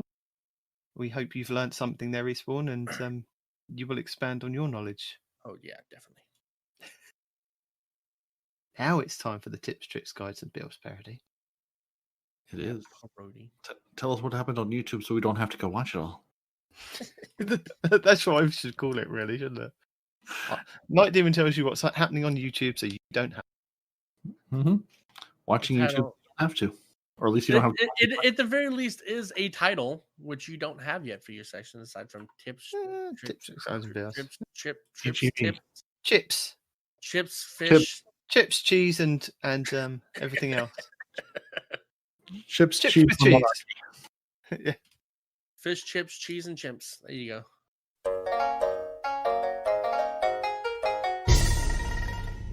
So to start us off this week, Fallout Plays has an EAZ chest route guide and fastest way to farm. And this is a handy guide for anybody that's actually going in as a 3, breaking it down into working in the 3 different areas, like the left, the right, and the factory bit at the top.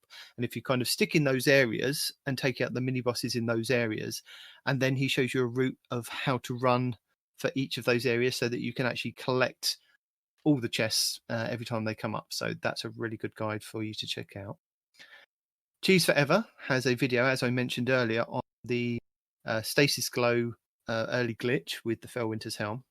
So if you want to go and see what that looks like, if you don't have a Warlock, or if you want to see it, if you do have a Warlock, that's for you to have a look at. And then Cheese Forever has put Solstice 2020 Warlock, Hunter, and Titan guides together for you for tips, tricks, and cheeses. So each one of those will be linked. Asdacross has got Solstice tips and tricks video, how to cut the grind in half. So this is some really good things of, like we've mentioned in the last couple of weeks, of how to double up on different things. But as we weren't actually in Solstice at the time, we could only kind of tell you roughly what the objectives were. This is a man that's actually done the objectives and can tell you from first-hand experience of how to double up on things. He also has a Noble Truth Teller build with the Truth Teller grenade launcher, which is going to be replacing the Mountain Top going forward in PvP, and the Lumina hand cannon. So this was a build, apparently he saw his friends... Noble, what was it? Noble Truth Teller? It's called Noble Pretty Truth good. Teller. He saw his friend Frostbite put this build together, so he's expanded on this PvP, but he also says it's one that you could also use in PvE. So that's why I've included it, because I thought it covers something for everybody. And then I know I keep banging on about this gun, but I really want this gun to work. And Cool Guy has got how to master Taraba in PvP, and he says it's a monster. And I know over the last couple of weeks, a couple of videos together of him playing with other YouTubers. And I understand it. They are YouTubers and they are fantastic at the game, because these are the guys that go flawless. But I want this gun to be really good, so I'm going to be focusing on like brushing up my skills with submachine guns. And he's got a really cool guide on how to get good with Taraba in PvP. Speaking of the Taraba, standby. My son was talking to me about this yesterday, in fact, and he says the Taraba, you can activate the perk that it's got, the exotic perk, by jumping up in a small area and hitting your head like on the ceiling, right? Because if you can cause damage to yourself, you can activate the perk and just go nuts with it. I was just like, that's a thing? He goes, yeah. As long as you can hurt yourself, you can activate the perk. So it's a bit like throwing the grenade at your feet and damaging yourself, kind of thing. Kind of, yeah. Oh, okay. iFrostbolt has got an Infinite Sentinel with charged Monte Carlo build with unlimited frisbees. And this is based on the fact that, you know, we get these different elements each day. So you could be burning with Void, Solar, or Arc light, and you collect the different orbs. So he's done this build on a Void day. So when you pick up the Void orbs and you get to 30, it gives you, I think if you crouch, it gives you invisibility and true sight, so you can see through walls. But it also increases your ability recharge rate as well. So what he's using is the Doomfang Pauldrons, and with the Monte Carlo, he's then recharging his melee. So in the first opening kind of clip that he shows you, he just goes to town on everybody. It was really, really funny. And again, I know it's a YouTuber doing what they do best and really slaying out, but I thought it'd be really worth a watch, because for the next couple of weeks, we've got the Solstice around, and if this is something you can do in PvP, it's probably worth a try. Again, also with doing different builds with the different elemental orbs that we're getting, Errol has got the best solar empowered build for a Warlock. And this is, again, very similar to how Frostbolt has put his build together. This is on a Warlock, Sunbreaker. Is it a Sunbreaker? No, it's not Sunbreaker. It's Sunsinger. Are they Sunsingers? They're Sunsingers, aren't they? Please, Warlock. It's a Warlock. Warlock with its solar abilities, and yes, with lots of grenades being thrown out with the Sunbracers word. So yeah, Lots of grenades with sun bracers, worth a watch. And then Plunder the Booty has got an insane PvE Titan build, which gives you a super in 10 seconds. And this is using Ruinous Effigy and the Doomfang Pauldrons. Yeah, seen it. Really good for Titans for PvE. Well, there you go. And there's I a lot better of not see that in PvE. PvP. There's a lot of PvE activities at the moment, so that's worth somebody checking out. And then a build that I was putting together. I'm not sure. Did I talk about this last week? I can't remember if I did or if I just saw it and I just decided to do it. So the reason I decided I was going to start on my Warlock this week is that I saw this video by I Bet on Me, which was supercharged aggressive Warlock build, and he's put it together for PvP using the Outbreak Perfected, and then like the mods for pulse rifles, and I can't remember the name of the chest piece now. It's called Chromatic Fire. That's it. He uses the Chromatic Fire, which basically is crystalline transistors, which precision kills with your kinetic weapon create an explosion in the element of your equipped subclass. So you imagine that with the Outbreak Perfected with all those little nanites. And in PvP, he did a 34 defeats with a 17.0 KD. And I know I'm not as good as him, but I thought this would be something really fun to do with what we're kind of doing now with all the different orbs that we're collecting. And I thought maybe I could kind of modify this to go into PvE activities to use to generate orbs and things. So once I've kind of get my chest piece done, I'll be swapping it out for the Chromatic Fire and then finishing off doing what I'm doing for that. So I've got to play my 10 Gambit matches to swap that out. So that's something I'll be doing over the next couple of days. And that's it for my tips, tricks, guides, and builds this week. There's nothing for hunters. Nobody wanted to put anything out there for hunters this week. I do apologise. Hunters don't need anything as long as we have our top tree. Well, I mean, no, we have top tree tether, right? And you throw down a grenade, it gives you back your freaking, your dodge and your melee, right? I mean, it's just it's too easy to be a hunter right now. It's easy out there for a hunter. Yep. Do you guys want to go over the comments that we've had? Feedback? Absolutely. We beg people for them, so we might as well read them when they send them to us. Yep. Let's see. Let's go start. I guess here's more random question than comment. But another pun on Twitter asked Paul Tassi, what are the odds the Hardlight and Borealis add stasis in November? Would you guys like to see stasis coming to Borealis and Hardlight?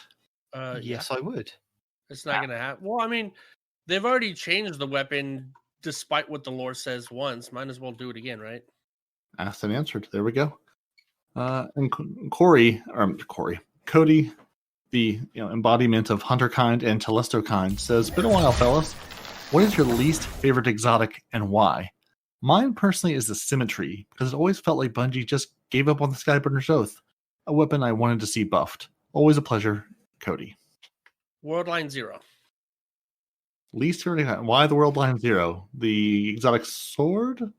Yep, the Yes. exotic arc sword. Number one, it has no range, which in the beginning, when I first saw the exotic sword, I was hoping for a ranged ability like we had in D1. It did not have that. Instead, you got kind of like the spin like the Dark Drinker had. But unfortunately, you had to run first to activate the ability, and I didn't blink like that. kind of ability of Yeah, it. Yeah. I wasn't a fan of that at all. So, yeah, that's why, man. Honestly, in a nutshell, it's just how they put it together. I didn't want the blink. I definitely don't want to have to start sprinting before I get my blink, and it's poorly done, I think. I'm going to say there's a tie of every single solar-based Titan exotic armor piece, because none of them are worth running and none of them are worth using. What about weapons? He just said exotic. He didn't say weapons or armor. I know. I'm asking, what about weapon? Weapon, it's such a hard question because there's so many of them I just don't use. And honestly, when he mentioned Symmetry, I was like, oh yeah, that was a thing, wasn't it?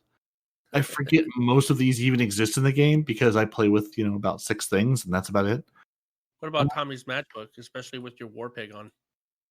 I really need to pull that back out. I finally finished my Wither Horde Catalyst. I need to pull it back out and play around. I'm doing my Tommy's Matchbook Catalyst right now, and I just finished my Witherhoard Catalyst 30 seconds ago. I'm gonna say the Two-Tailed Fox, because I don't know. I was just really I wanted it to be something good and great, and I just never feel like it quite lives up to that what I want it to be. That burning and void, and it sounds so good on paper. One void and one solar rocket that can track onto the same target. It just never feels like it hits hard enough. It does enough damage to really be worth it. So even with Demon's Two-Tailed Fox build from 2 weeks ago, you still don't like it? Don't know. I don't think he's tried it. I've never spent the time to do any of these builds. I always think I'm going to, and then I never end up getting around to it.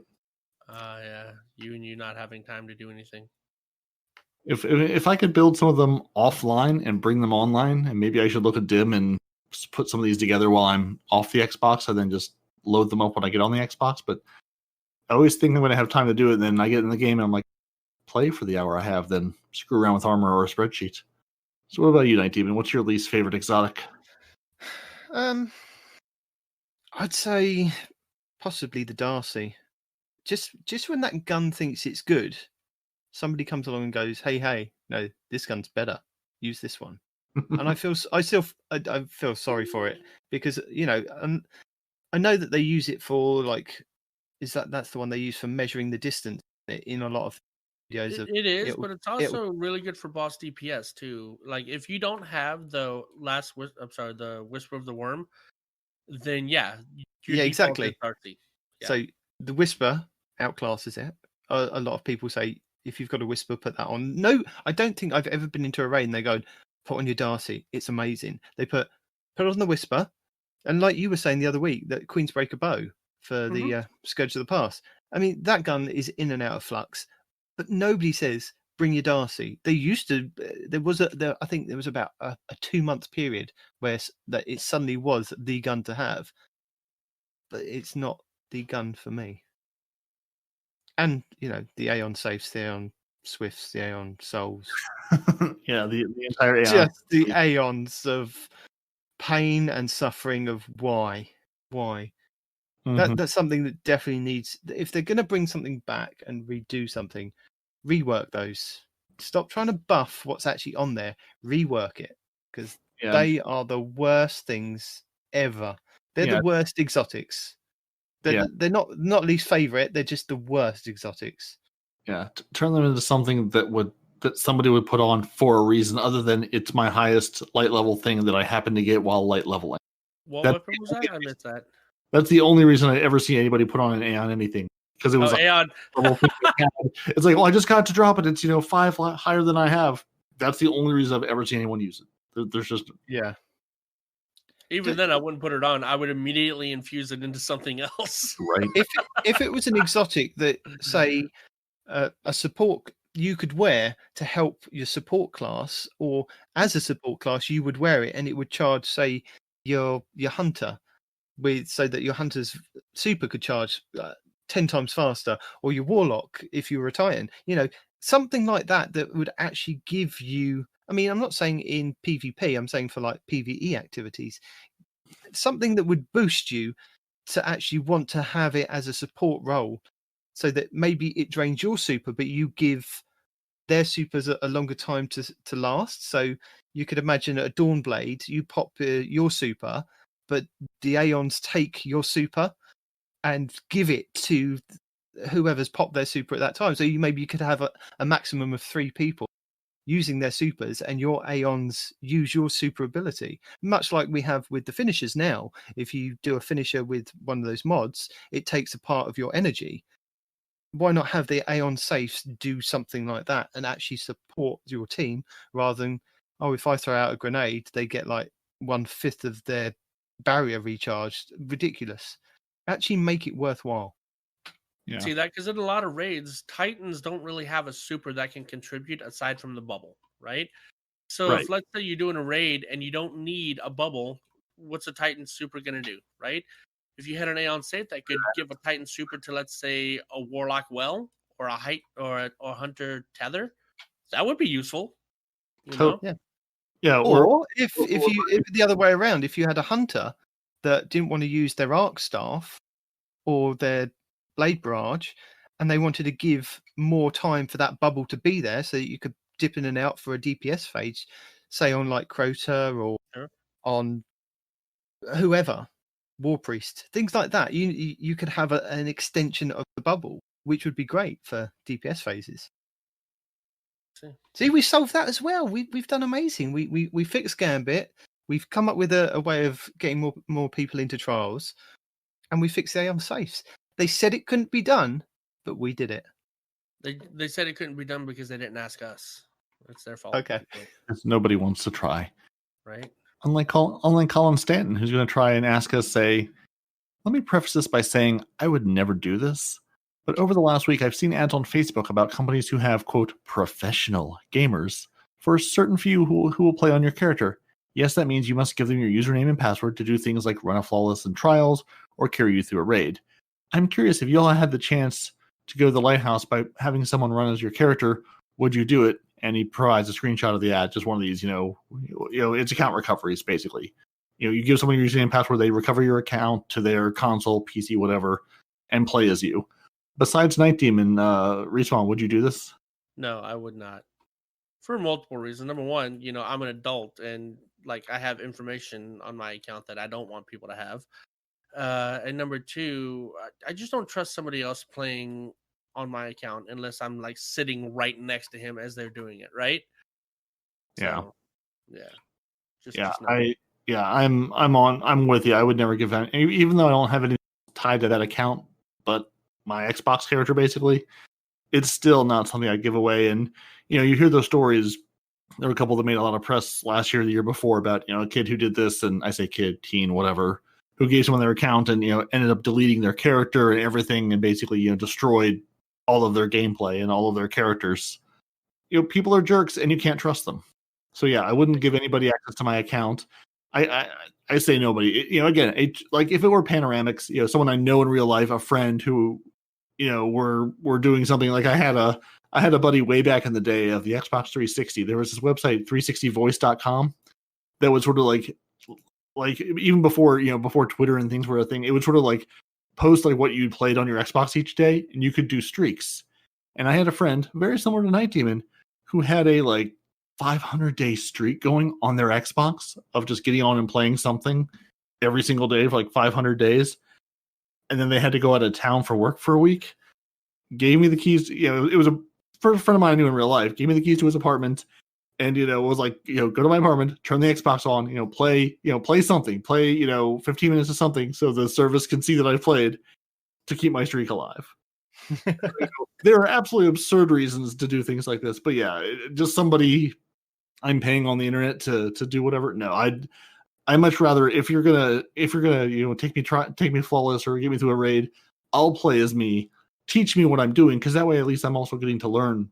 I'm getting a little bit better at least. I'm at least having the experience versus just having it on my character but not actually doing it. Right. Night Demon.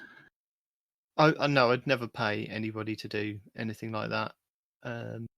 What if you didn't have to? Oh wait, no, you've already done it because you've already given your account to a friend. Yeah, what are we talking about? A friend that I know in real life. Right. That's why I made him go last. Yeah. my friends can jump on my account. That's no problem. They're friends. Let me borrow your account. That's why Night Demon has all those flawless runs from his buddies that used to do the flawless runs and the trials carries way back in the dark days of Destiny. We don't tell people that.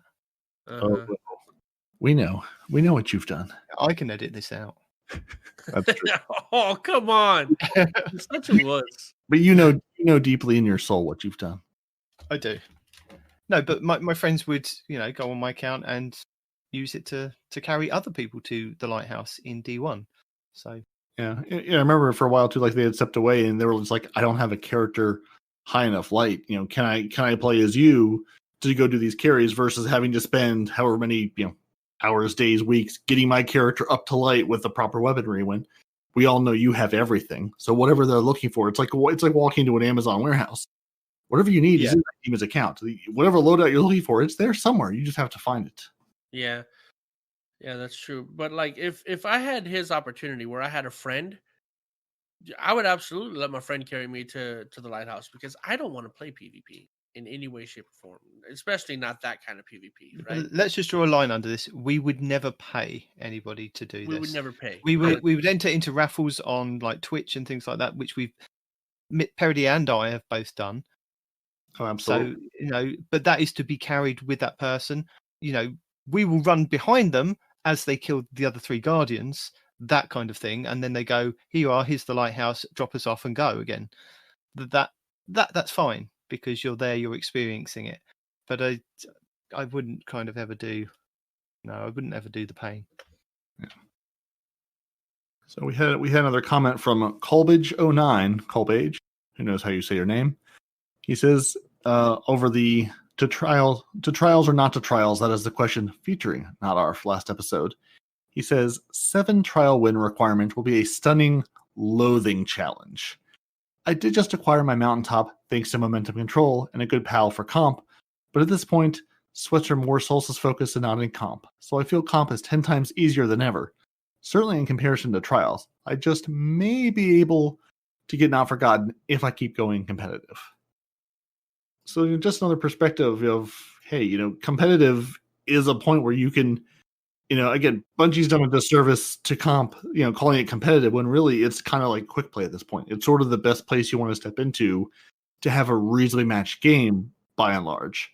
If you're at it, like the bottom half of the player base, cutting player base into 50-50, good, bad, I feel like you'll have a better experience in comp right now. But yeah, trials is just a whole another thing. And I agree. I've seen so many people who are like, I'm not even going to bother masterworking anything because I'm never going to get 7 wins in trials, no matter how long they give me. It's just not worth it. Right. But saying that, it is for the white glow, and it is for something you can do way after. You don't need to do it. As long as you've got to that point, remember, you can eke it out over months. You could probably get 1 win every couple of weeks, and it would then work. So, and the armor's going to be around for the next year. So up until this time next year. So it is something you could potentially do. So don't look at it as you've got to get 7 wins all in one go in the next couple of weeks. It is something you could do over the next year if you felt like it. And then you can say, I've accomplished this, like I probably will do. One of these days, we'll find whichever weekend that becomes laser tag weekend, where everyone goes into trials and nothing matters, and then we'll somehow get it done. All right, this is from, I don't know who this is from because it just has a picture and no name on it. It's from a musical plant. Musical plant. What up? Greetings, Hunter and Titans. After listening to your episode with, quote, not ARF, I wanted to say I very much appreciate the lore segments in each episode, and I hope you'll continue with them. Also, I listened to the album The Fragile by 9 Inch Nails and loved it, so thank you, Parody. You're welcome, sir. I also listened to Word Crimes by Weird Al. But also spits straight facts, lol. So thank you, Respawn, for the suggestion. Would Night Demon like to recommend any music? I'm an open book. Not a Warlock joke, but it could be. A musical plant. Yeah, musical recommendations from British Tat. Go. I have weird tastes. I go through, I'd like to say, obsessive compulsive disorders of listening to different things. You obsessive? No. I could tell you what I'm listening to obsessively now, which would be the Hamilton soundtrack, because I can on Amazon Prime. So I just over and over again to the point that my wife wants to kill me. Other than that, most of the songs that I kind of like listening to are songs from films. So, like from Cuffs, you've got the opening song where Christian Slater's dancing with Mila Jovovich, which is "Future's So Bright, I've Got to Wear Shades." Things like that, just something catchy. Johnny Be Good from Back to the Future. My playlist is kind of all kind of stuff from films, but hey. So do you have a favorite soundtrack? And I have to second the Hamilton soundtrack because it's freaking catchy and super addictive. Do you have a favorite? Like, is there a movie soundtrack you go back to time and time again, or a soundtrack that works outside the movie that you just find yourself listening to over and over? When I was younger, yes. I haven't kind of listened to whole soundtracks, but when I was younger, the Dumb and Dumber soundtrack was a good jam for the 90s. Nice. That's the first Dumb and Dumber, not Dumb and Dumbest, Dumb and Dumber 2.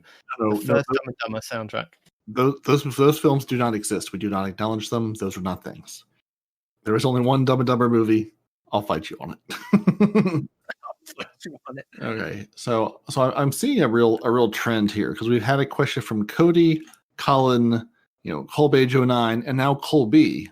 So I see a real trend with the feedback. Apparently, we're on COs working our way through the alphabet on feedback this week. Oh, I can't wait to get to the CUs.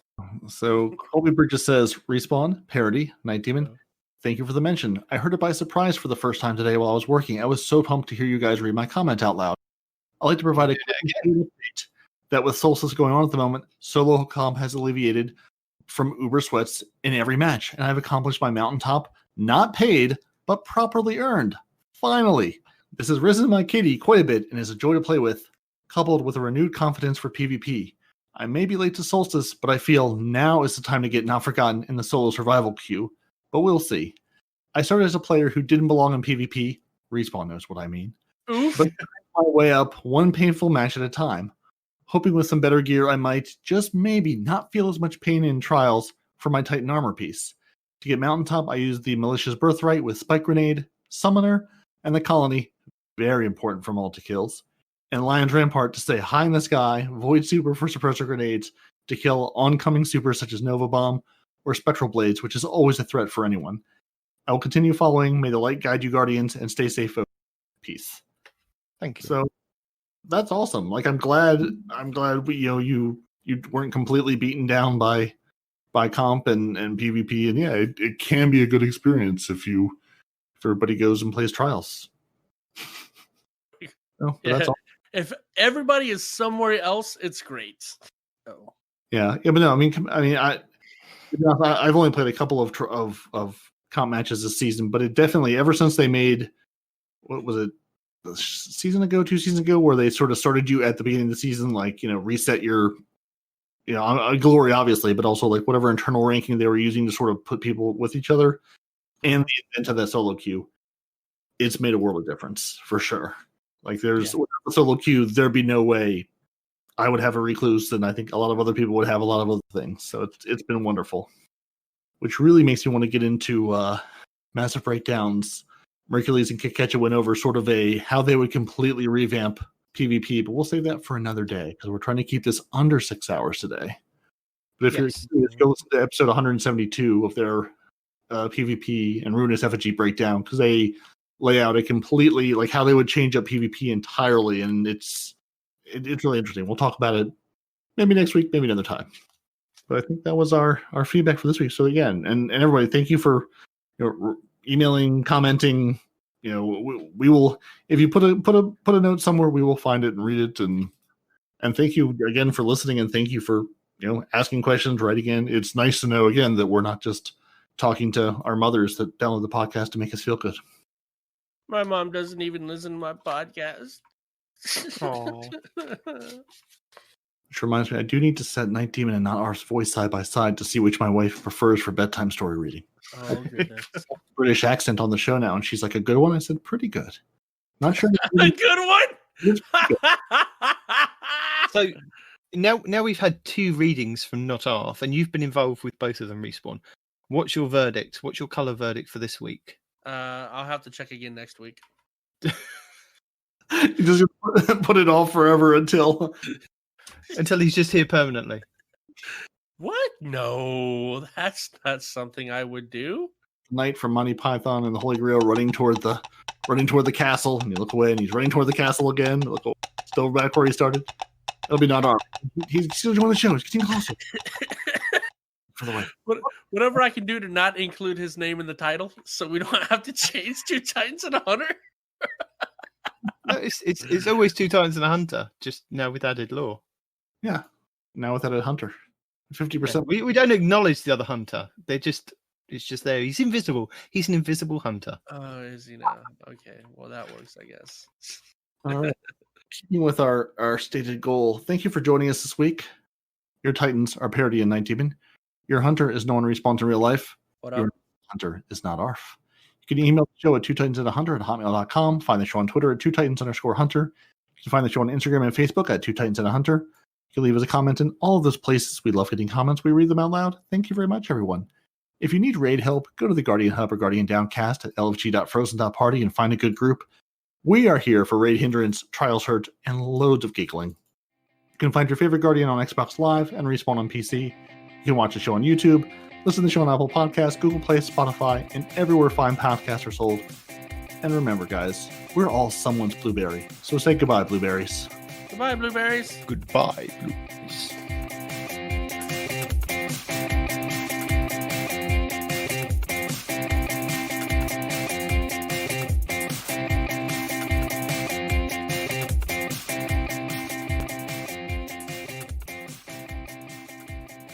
So that was a record that we got through that in pretty quick time. We did, which was good because I told my wife we'd be done by noon so we could get on the road by 1. You didn't tell us that. Otherwise, it would have been a lot quicker. We'd have gone really quick. Oh no! Leave that for a second. If I had told you that, we would have been 6 hours at this. I've learned how this works. He knows me. Tell Respawn what not to do and what Respawn do. I'm still recording. We could carry on going if you want. There's a few we can discuss. Totally, 100%. No. See, I've read the end. That was the. But I could put this bit in, and people would never know. Just you and I would know. Respawn would never know. But you and I would know.